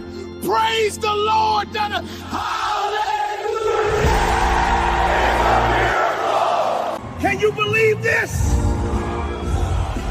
Thank you, Lord. Thank you for this miracle.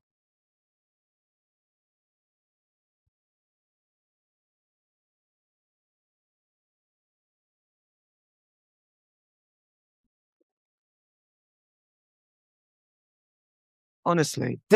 I think it's truly disgraceful, and there's two adverts. In the comments, people are saying this ain't it. Yeah. Mm-hmm. And he didn't take it down until Elaine with her platform cussed him out, and then he did remove it. Mm-hmm. Now, that's one thing. We haven't had an apology from Charlie Sloth. At all. We're parked that there.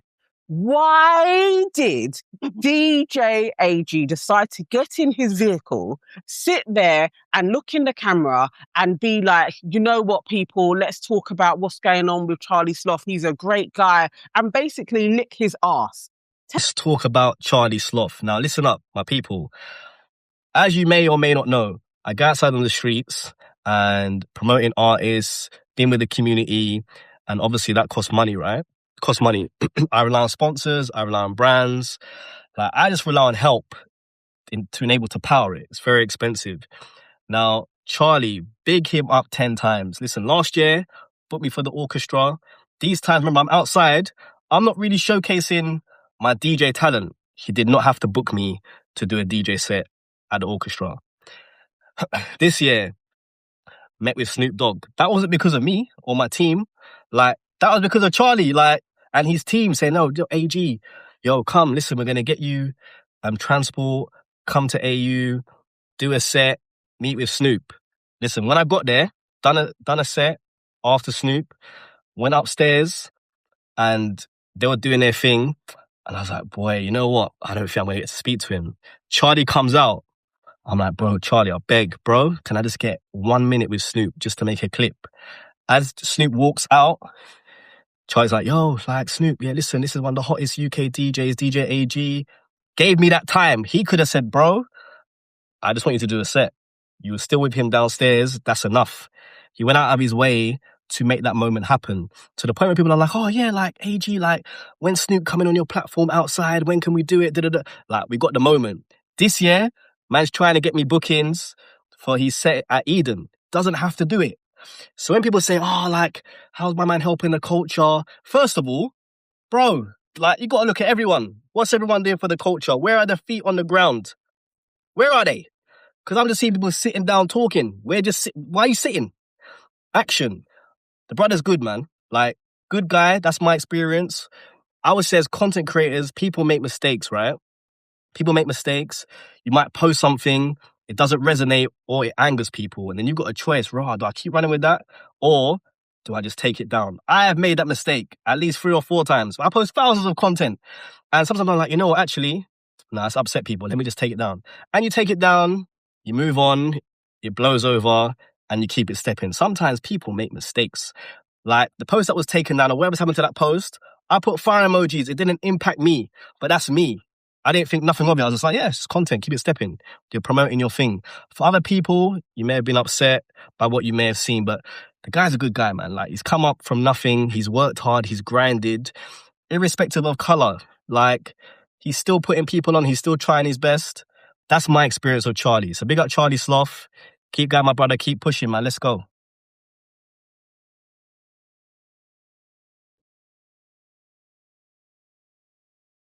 Is this what we are doing? I gave you welcome to the family not too long ago. Like we big you up all the time, but this I gave him stop. Don't ever do this again. Don't ever pander to Charlie Sloth. And all he said was, "Thanks, bro." Because tokens get spent. Yeah, boy. I think that's it. Tokens get spent.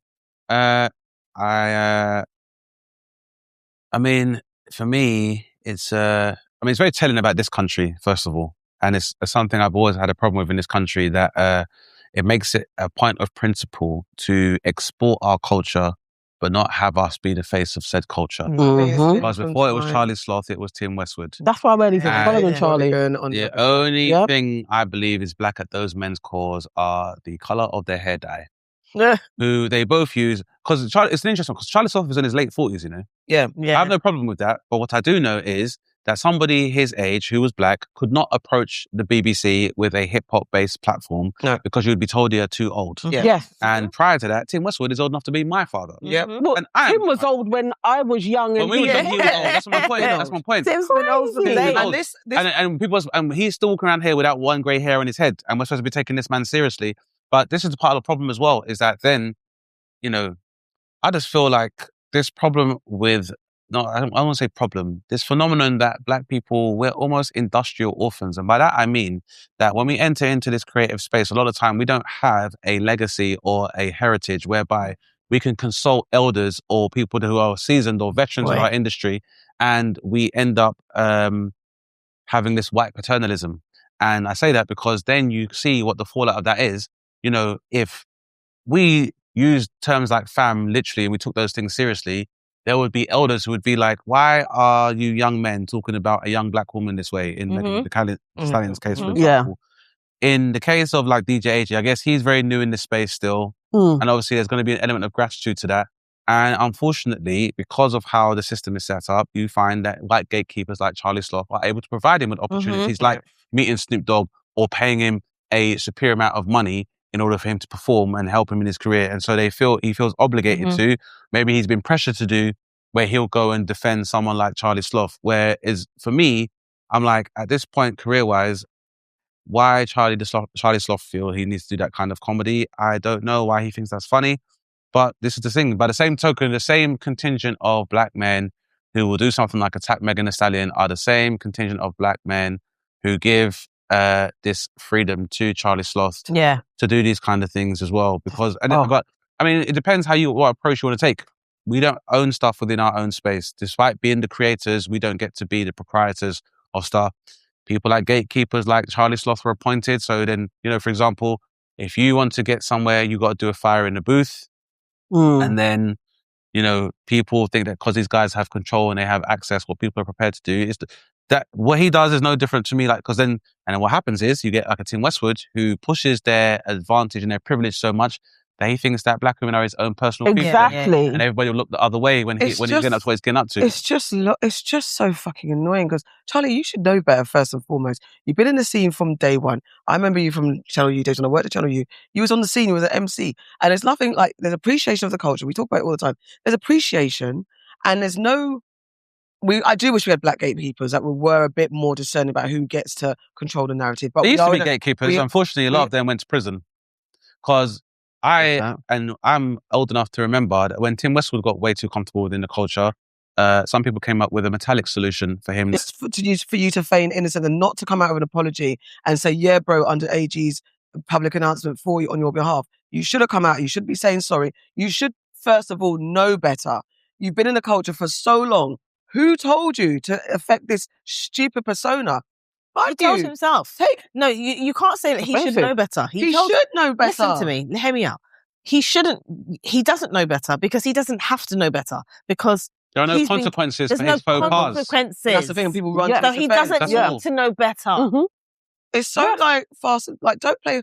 And the thing is, when people are saying, when DJ AJ is saying, what have you done for the culture? He's done so much for the culture. And I don't see anyone else doing for the culture. AJ, I wish you never said that, because the way that black people get behind you and have supported you and has defended you and protected you. And even in the comments, people are being so graceful. They're like, we love you, but this isn't right. Yeah. You're getting so much grace in the comments, more than anyone else would. Yeah. And even the way that Madam Joyce is getting it in the neck for her comments, she gets it in the neck for her maybe erroneous comments. You are getting love as well as a correction. Mm-hmm. Don't shit on the people who are doing the work. There are people doing the work. It's not just Charlie Sloth. And also the whole thing about for the culture. Whose culture? Whose culture? That's a very good point. And this is the big problem with that term. That term is the problem, because they conflate music culture and the black overrepresentation within the culture with black culture. And they're not the same. Mm-hmm. Yeah. Because Charlie Sloth has done something Charlie Sloth has done stuff in rap music. That's it. Whatever Southern preacher is, you don't know nothing about that. You live in Dubai with a hair transplant and you sell your Does he live in Dubai? I never knew that. Or maybe he's been there in Dubai, I've been going there as well. But the point is, you are not of the culture. Mm-hmm. What do you do for the culture? What do you really do for the culture? That's what I was going on. Because maybe not everyone knows, but I know how you tried to gas Bugsy Malone into attacking somebody like Chip, because he's from your label up north, and you thought that Chip was an easy target because he is an intellectual rapper, and so he's a big part of that, and then so Chip had to tell you about it into your face. But this conflation of music culture or commercial rap, because even the rap that we're talking about doesn't include the full span of rap. Yeah, it doesn't. Yeah, exactly. There's a certain type of rap. It's not the culture. It is not the culture. And really, there's a number of reasons for that as well. But it's this migration of what's supposed to be our culture, or this kind of visibility that the culture has online, has made a lot of people feel like they have a stake in it when they don't have a stake in it. Or because, you might have a certain amount of views, this is giving this idea that you are able to contribute to this culture. You're not. Are you marching? Are you donating? Are you representing? Are you talking up? I never heard Charlie. I even forgot Charlie Sloth existed, to be fair. Obviously, I'm not in the music industry like that. When are you representing for the culture that is being... But it's also the idea that we should be grateful for the thing that we're doing. Why must we be big old auntie? Thank you so much. Like, no. Charlie Sloth, even if I was going to let you give grace to some white man of the culture, I beg a bigger man than Charlie Sloth. I just think it doesn't make any sense, because like AG is going on like he was some little boy, and Charlie saw him walking down the road with his trolley and was like, plucked him out of obscurity and was like, here you go, let me give you a name. You only got that job because you had made, you actually did get it out of the mud. You were out on road by yourself. You created a whole movement behind you. That's why Charlie came along. He wouldn't have pulled you off if you weren't that care. He's going on like Charlie's doing this for charity. He's doing it for money. He's a millionaire. But like I said, the term is, as I said before, is that it's, I think that the term people use is low racial self-esteem. And that this is an idea that you can get to a certain point, but for you to transcend that level and get to like mainstream awareness, is that white validation is needed. You need the white advocate to come along. And that complex, that is pervasive of all parts of what's considered to be the culture, whereby having a white person in the space is like, oh, this validates us and legitimizes what we're doing. And I hate that shit. This is why, and as I'm sure you guys know my history in my space, where I've had conflict with other white people who feel like because they're in our space, they can talk about black people in a certain way. Yeah. And I don't have that, because my thing is always, I don't need Charlie Sloth to tell us that the culture's okay. Go and tell all these white people that the culture is okay. Because we know you don't talk like that when you're doing meetings about distributing AU vodka. When you're in meetings to discuss media and discuss you having residencies in Dubai super clubs, You're not talking the way you talk on BBC. And are you right? Because I think that whole advert was, we need to have hip hop in wherever he is. Ibiza or whatever. Why can't we? Well, talk on that, because you're a white man that wants to take your club. You're not advocating for the black DJs. But that's what he means. Exactly. And that's you're not advocating for black DJs who are blocked out of Ibiza. You're not campaigning for them to get a look in. And maybe you'll bring one or two of them on your lineup. But you're still going to be the big bad. He was. The flyer. When you get to the end of the video that he put out. So on the flyer, AG is there and there's another black guy, and they are the smaller faces on there. And then you've got big Charlie Sloth. But Elaine didn't call out AG. And then none of the black people on there, was she like, you guys should have said something. I don't know why he obviously was triggered by, I should have said something. And maybe that's why he decided to come along with, he's a good guy. I don't know. But either way, don't do it again. Yeah, don't undermine us. This is a nice cussing this time. Yeah. Well, I'm sure that please. there was a conversation that was had behind the scenes. Where it was like, "Yo, can you go and say something about me and back it?" That's how it happens. Feels like. It wouldn't surprise me. Some puppy show, then, isn't it? There'll always be a black person that has empathy with anyone that shows, this whole, like I said, this whole low racial self-esteem thing we have when we talk about who's invited to the cookout and who can get a plate and all the rest of it. That needs to just die now, to be quite honest, because whoever is handling the direction of the said culture now, the job is not good enough. And again, I just feel like those of you who want to defend something like Charlie Sloth, I don't think you really now that, music isn't selling like it used to, now that there's a certain level of diversification involved, like, Bouncer, for example, at least when I hear someone like Bouncer talk, he emphasizes like IP and artists owning their own intellectual property. I heard Charlie Sloth say anything to that nature. So what I think is, Charlie, is I know why you don't really advocate for the community. You know, and I know, that if the community was in the state whereby it had agency and control over its own resources, one of the first questions that would follow would be, what the fuck are you doing here? Right. Like, why are you in the space? What are you doing here? No, what are you doing here? You're not even the best rapper in Camden. You know that. He's not even the greatest DJ either. Like, I've never heard him do a mix in my life. I've been to a place and he was DJing. He isn't the greatest. It's just he got it's like the baton was passed. From Westward to him. They decided, no, but we need another white. By baton, we mean white French bread. Not hardo, not agege, not buller cake.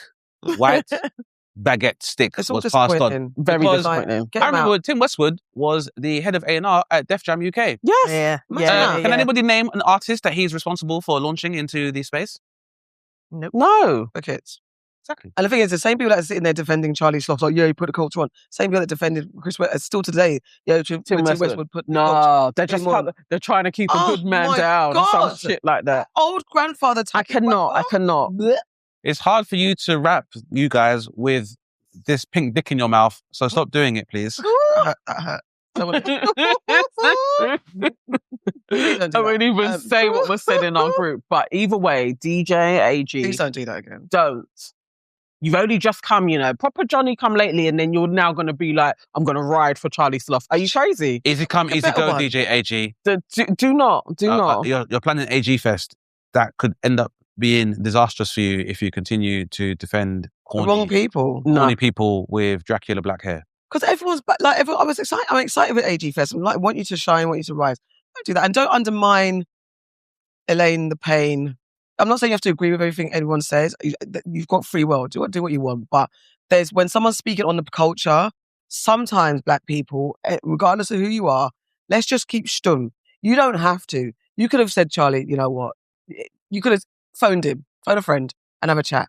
Do not come and undermine, because this is why we then talk about we don't ever advance, because then there's no unification. Well, there's no codes, isn't it? It was on code. What's the code? There's bro code, there's girl code. Like, let's get the black code. On, come on, let's go. Blackface or afro hair on a white man is never okay. Mm-hmm. I feel like this is universal. It's never okay. But for you to try and back him, you're a problem. You are an enemy of progress this time. Some of us feel like the only way we can truly progress is by acknowledging that the white man's ice is colder.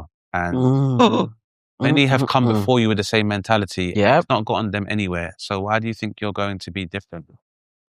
Like, remember that guy, Calvin Johnson, the mixed race guy with the afro? And he used to be on GB News. Oh, God. He used to have Union Jacks in the background. And then he got really gassed because Elon Musk did a Roman salute, and then he did it, and you never saw him again. And you see about that guy. It is to forget. That's how quickly the DJ AG Oh my God. you can get wiped. You want me to try again? We'll try another one. Remember Dominic Samuels? Oh yeah, shit. Right, exactly. Dominic Samuels are like, there's no racism in the UK. And then, And then she acknowledged that she was having her name whitewashed Exactly. to produce false journalism. And wanted to help. And when she would no longer go so far as to attack Carnival, when's the last time you saw Dominic? Yep. She out of here, Lin May. One more for you. Marilyn Morocco was a journalist for GB News who also denied that racism was an issue in the UK until she started getting stalked and threatened by a neo-Nazi. And you know what everybody else said? Leave us alone, Marilyn. That's your goddamn problem. We don't care. And where is she now? I remember her. Oh, shame. Do you remember Ben? Was it Ben Douglas? Yeah. Oh, Early time Daily Mail, mixed race guy. So this was at the beginning of I remember him. the right wing grift, and then he came out after a while, and he was like, "Did he get attacked?" I know who you mean. People were racist towards me. Yeah, I know never seen him again.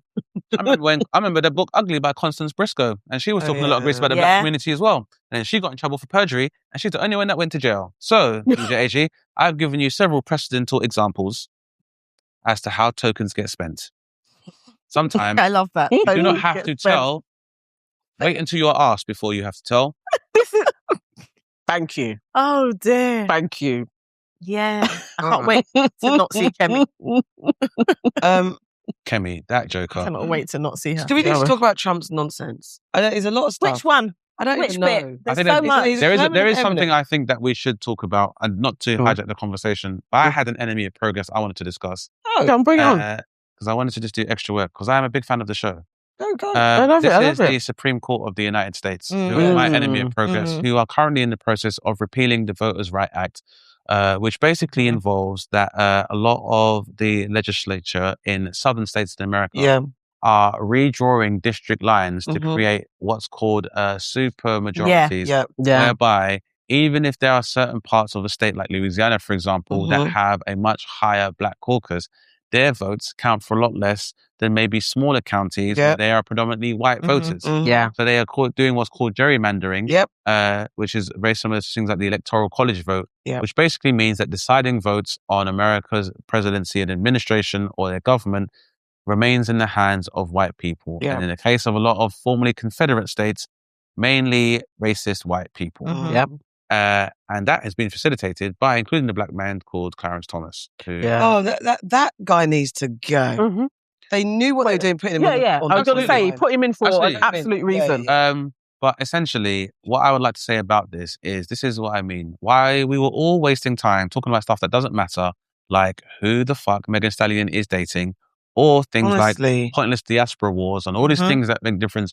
Your very right to vote is being taken away from you. Right. So while you spend all your time wasting your opinions and your forms of expression on social media about things that don't make a difference, where your voice and your opinion actually matters has been taken away from you without you even knowing. So the enemy of progress, and this is like the literal definition of enemy of progress. Of progress. Some of you may not remember this, but you probably have members of your family who are alive where if they even wanted to go and vote, they might be killed. And now things are taking place within the United States of America that are trying to bring it back to that point. So I say that to say this. While the Supreme Court of the United States are massive enemies of progress, if you want to be an enemy as well, keep ignoring it and focusing on stuff that doesn't matter, because we are in very unprecedented times right now.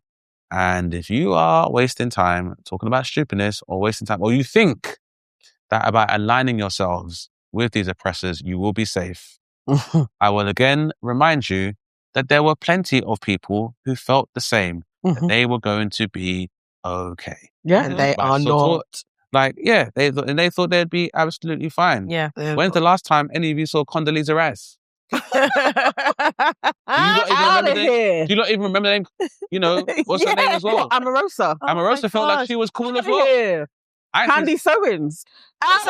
Who's she beefing by now? Someone's called that. Everybody's. Donald Trump. Hold on. Wait. Have you not seen Erica's scary? Where she's dressed like she's video in the hood.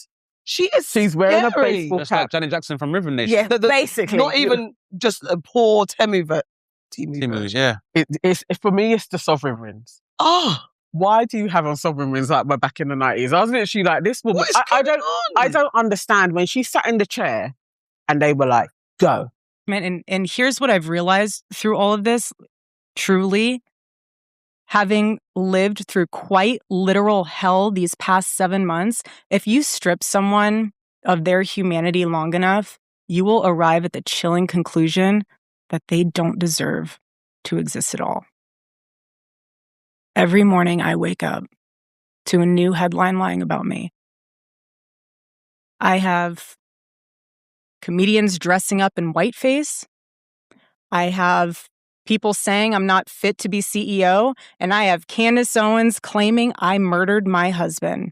And the list goes on and on and on.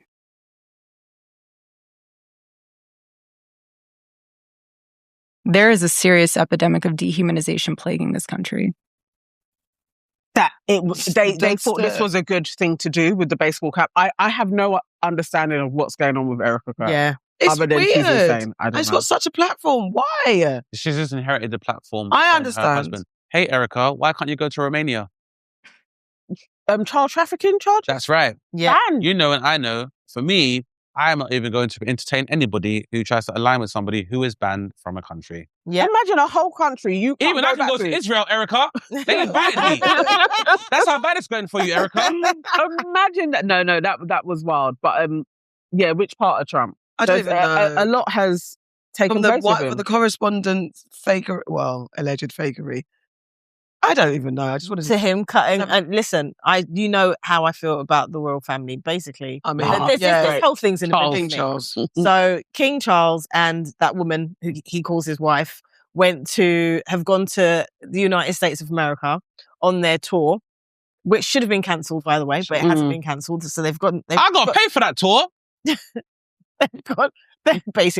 They've gone on their tour in America and they've been greeted by President Trump and the woman who calls herself his wife. Mania. And along the way, King Charles, not my king, has said some things. You know, he's been made some speeches basically saying, oh, you've said that if it wasn't for you, we would be speaking German. Well, if it wasn't for us, you'd be speaking French. And we would share the same language. Yeah, exactly. He said stuff like that. I loved it. But I, hats off to whoever wrote that speech for him. But the thing that made me laugh about Trump on this tour is there's a point where Charles is shaking the hands. Oh my God, it's so cringe. Yeah, he's shaking the hands of Trump's delegates now, or his Congress. He's shaking the hands, and Camilla's behind him. Oh my God. It should be Camilla that does it next. But Trump cuts her up and starts shaking the hands of his own people. Yeah. It's just like your own people. And it's like, I want to give her the credit. I hope that's why, because she stood back. Because, the way she did it, the way it seemed to me, so you're doing that? Yeah, okay. It's like she literally wanted to go, okay. Yeah. But she stood back in a way that had a little bit of attitude. I mean... Well, it's... Even Charles she is a queen. It is offensive. Did you see? Charles actually kind of... Queen consort. Yeah. He dropped that once his mum died. She's queen. She's just queen now. He stepped in to basically take over. No, not my king either. But it was really wild. Embarrassing. Yeah, Charles looked. They put up the Australian flag. Oh my God, that was deliberate. That was that was deliberate. Like 25 miles or wherever it was over the Australian flag. Yeah. And then they're like, but he is king there. That's so what they it tried to doesn't say. really Well, matter. he's the king, or No, that was deliberate. I liked that Charles was giving him little digs. Little digs, He wasn't just pandering to him, but all of this is still bullshit. It is still bullshit. He pompous mentioned the Magna Carta. Yeah, Magna Carta, he basically was like, the reason why it exists is so that no person in power has sole responsibility and powers. But he knows he's lying. They're all chatting shit. They're all chatting shit because there's a lot more alignment. Well, I watched the whole thing. There was a lot more alignment than cutting. And when he mentioned we need to look after the people of Ukraine, I was thinking, yeah, me too. You gonna oh, never. But did you also hear, is it the Foreign Press Secretary? Yeah, it is. It's the Foreign Press Secretary, whoever's taken over from Peter Mandelson, that job, right? No, He was ambassador. Ambassador, sorry, not secretary. Before ambassador, he was at a school talking, and he's been interviewed, and he thought it must have been a university. He thought it was off the record. Oh, so off the record, he was like, "Yeah, well, we know they're not their favourites anyway. Their favourites are Israel." He had no idea that he was actually being recorded and that it's gone out there. There was another conversation similar to with the White House correspondents, and I think Fox pundits were talking on the hot mic, and they were like, "Oh, there was barely any secret. Like they don't know what they're doing. It's a shit show." Yeah, all of that hot mic stuff before all of the shit took place. Yeah. I mean, I don't now. I've watched more things. You think it wasn't staged? No, what it was an opportunity was seized. Yeah, that man definitely did run to one of the checkpoints. And he didn't shoot anything. It is now being determined that it definitely was the secret agents that shot one of themselves, shot another one. But he weren't shooting. That. He was running, basically. And from then... Was he armed? I think... They said so they say. They also said that Alex Preddy was a terrorist. Yeah, so who knows? Who knows? But I think then it trickled down and somebody was like, aha. That's why we need a... Let's storm in, get the president out, do all of this, when apparently it's 2 floors down before he would have got there. So he wasn't close. Wow. So, it wasn't staged, but it was an opportunity was seized. But do you know what I mean? Don't they shoot and kill black people normally? Who's the idiot? As I said, he's I feel like, this is my conspiracy theory, I think he has definitely been MK Ultra'd. Yeah. I think that's why they didn't kill him. I think he's an asset to them, and they set him off. And it's not like they can't do it; they can. Yeah, it's true. Trigger word, whatever it was, boogeyman, and then the guy came running out of his house. He's a teacher. In the bin for me as well is the Metropolitan Police, I think it is, who's come out and said that the guy who was wielding a knife, in the Jewish community, the Somalian today. They said it's an act of terrorism. Yeah. They're in the bin for the words act of terrorism. And also the fact that... Because this is an individual who's acting on his own. Not to say that terrorism can't be done on his own, but he was, because of the community that he was trying to attack, they're calling it act of terrorism. Yeah. And how many times do we see black communities be attacked? Muslim communities be attacked? And it's not called an act of terrorism. The white man who drove his vehicle in Liverpool into a crowd of people and injured over 25 people. That is not called an act of terrorism. But instead what they did is they said, oh, that poor man, oh, bless him. He didn't mean to do it. He's under a lot of pressure. So in the bin, because of the words act of terrorism. Not in the bin for what happened, in the bin for what happened and what he did. Yeah, he stabbed 2 people. He stabbed 2 people. That's absolutely disgusting. It's just how quickly they are to use the words act of terrorism. Was he targeting them because they were Jewish? No, he's mad. And he's beaten up 2 people before who happen to be black. So, and that was he's been sectioned a few times as well. He's known to the police to be violent. He has mental health issues. He went mad. He's been mad before. He'll probably be mad again. And because what I saw today, what was annoying was that now as headline, UK is now on severe high. No, they are on severe. God. They are. Here we go. I'm not saying, again, as you said, it's not that these things can't be acts of terrorism. And as you've also said, man is mad. And that doesn't excuse his behaviour. Lock him up. Of course it doesn't. The case yeah. But don't correlate the two. It's interesting because wasn't there a guy on a train from, I think it was the train guy. Yeah, a guy on a train that did multiple stabbings on a train. Yeah. And I think one of the conductors, the Asian Muslim person, stopped him. That wasn't called an act of terrorism. That wasn't called an act of. And what did he? The other thing is, 4 people he stabbed in that was 4 people. Run. That went quite very quickly. And then also, what's recently happened when they blew up set on fire the ambulances. Yeah. And at first they were called 2 ambulances. First they were calling it an act of terrorism. And then they discovered who the people was that actually set them on fire. And all of a sudden that's gone quiet. Yeah. They were released on bail. Yeah, they were. The two Israeli men that were involved in this. And it was then downplayed to a act of arson. They were released on bail and they went back to their home destination. It's interesting that, we use the term, in the bin on this great podcast because... That's what it's getting to. And, I know, again, people don't like me to say this. We are a landfill civilization here in the West. And what that means is that there's a lot of shitty stuff that happen, but it gets taken away so you don't see it. Yeah. Unfortunately, guys, landfills get full at some point. They do. And the rubbish is no longer able to be contained. That's it. The king's brother is a child abuser. Literally. He's out here. For me, and this is, and I understand. Well, the king's best friend. His best friend was. There is proof that exists But that every single negative stereotype that has ever been conjured about immigrants or non-white people from day dot has now been eclipsed by the unspeakable atrocities of the leaders of your society. I'm afraid there is no going back. Now, people might be like, why would you say this kind of thing? Because I have stood and looked in the eye of the devil for the last 2 years. Once you've seen that. Auntie AK was like, how have you changed, Dave? I'll tell you exactly how. This is the problem when you try to do what you call punitive measures. What you guys have never understood because of your privilege is, I will tell you some hood shit, like I did that time, regretfully so. Yeah? You see the thing with Mandem, yeah, and about punishment, is when you guys have to punish somebody who is of a certain ilk, it doesn't go, oh, you punished me. Oh, no. They say, I affirmed that stretch and I'm back on the roads. Yeah. And that is the problem, is that you keep trying to instill fear in me. And unfortunately for you, this is what I need everyone to understand about me. When I started comedy, no agent would sign me. I formed my own agency. Yeah. And you name them, Eddie, Mo, Baba, onwards. They are all signed with the same agency that I started. When I started comedy, agencies did not sign black people. Yeah. Now they are full of them. You hear?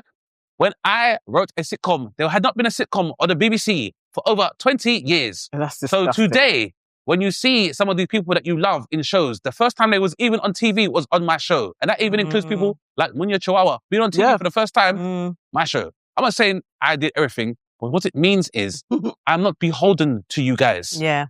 I'm not like the rest of you, I'm afraid. I didn't start doing this just to be cool. I didn't go to drama school. I've made this for myself. Nothing I have was given to me. And so, unfortunately, now, when people are like, there's some people you don't talk about, I spoke about them and I'm still alive. Exactly. So, unfortunately, something has snapped in me where I can't take you guys seriously anymore. The people that you say are the best, despite the fact that it's in complete contradiction to your ideas about evolution and survival of the fittest, because you think if I slap Elon Musk, he's getting back up. He won't.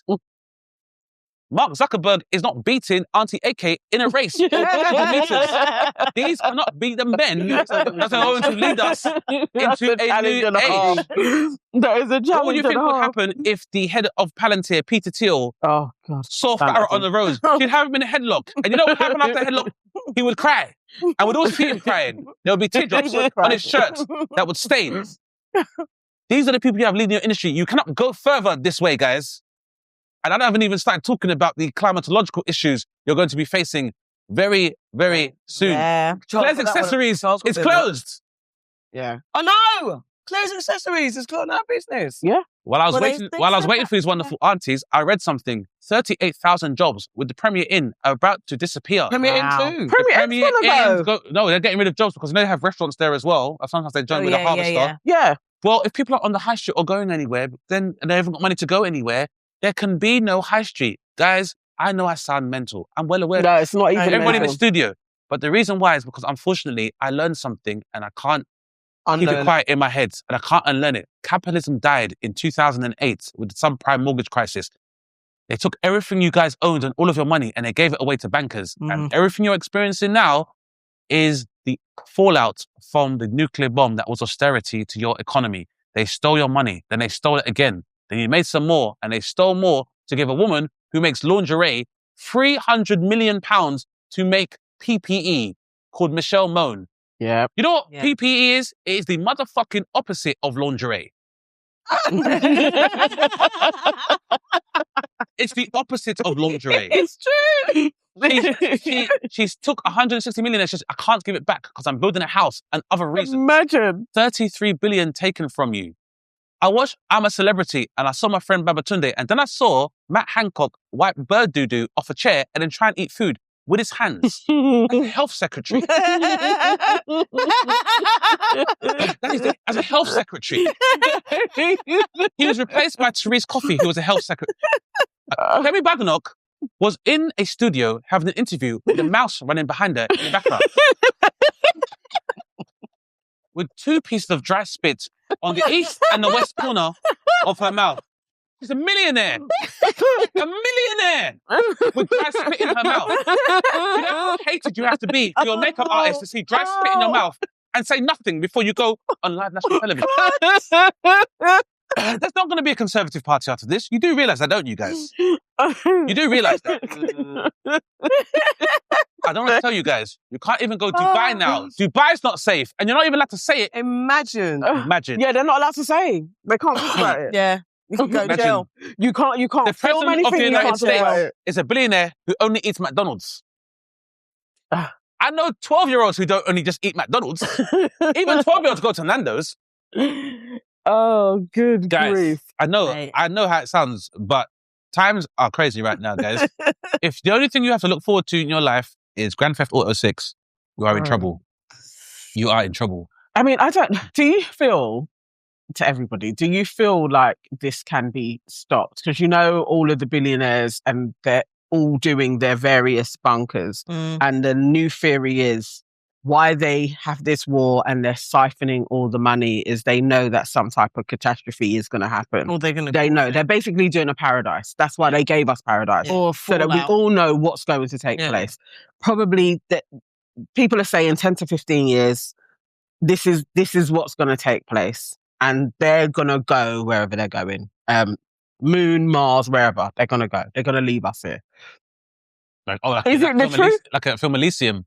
Yes. Remember that film? Matt Damon, that. and just a brief overview is that basically it's called Elysium, but the brief overview is that Elysium is like named after like where the Olympic gods used to congregate and stuff. So they like have like a planetary colony where they have these machines that can cure all disease, and they've left everybody else to live in the dust wall that is Earth. There's a few films that WALL-E is like that film as well. Yeah. And now, I don't know if you noticed that people actually walk around in bodysuits drinking out of Stanley cups, just like in WALL-E. Literally, I said WALL-E's a real. I always quote WALL-E. Prophetic at this point. I always quote WALL-E. Now, to say that. What are they saying? Nana, you raise a very good point. What are they doing?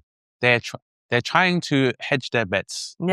Because what they realize is, and I'll tell you, billionaires, why it's not going to work. The first one is you're all fucking nerds. That's number one. So if you cannot handle a peanut, you cannot become the apex of human evolution. It's just not going to happen.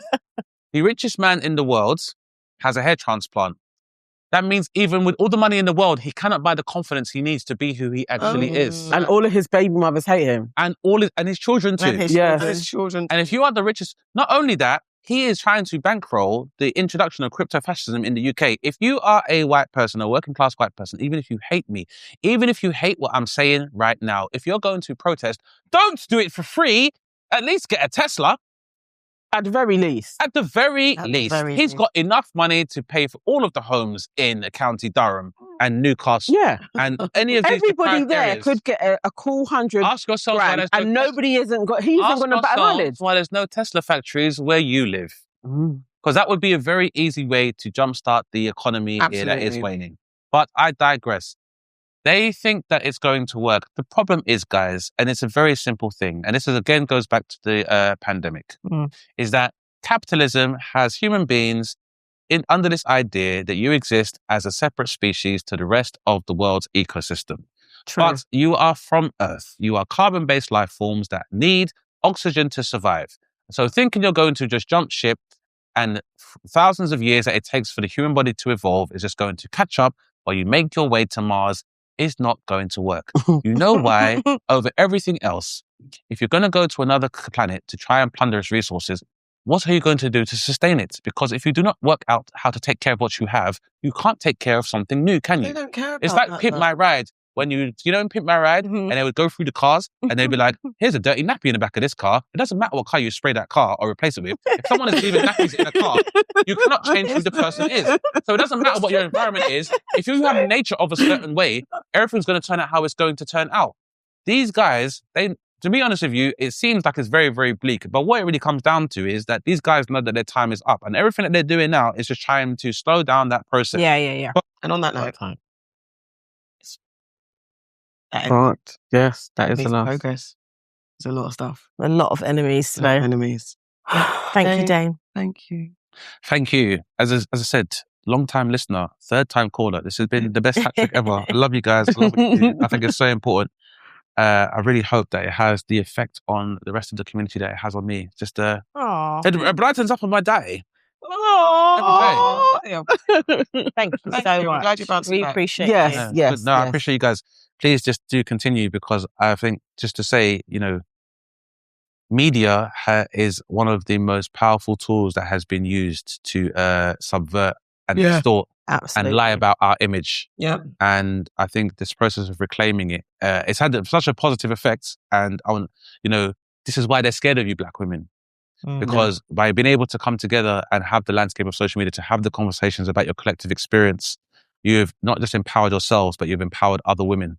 This is why a lot of these men are losing their minds, because Black women have armed other women with the power of saying no and saying, "Are you okay, hun?" Yeah. And I don't want a scrub. Yeah. Yeah. Deadbeat. And all these terms that turn the phrase that we don't think about Waste man. have allowed for a fuckboy. These are terms that have origins amongst Black women that that other women have been able to feminize, weaponize as a part of feminism. And they've been able to start talking about it. This is why these guys are starting to lose their minds. Because, it's that important. And again, I'm very happy and privileged. Well, from your mouth to God's ears. Right. That part. Keep safe and enemy free. Lots of love and hugs from your favourite Aunties. Peace out. And uncle. And uncle. Oh, that was great. I felt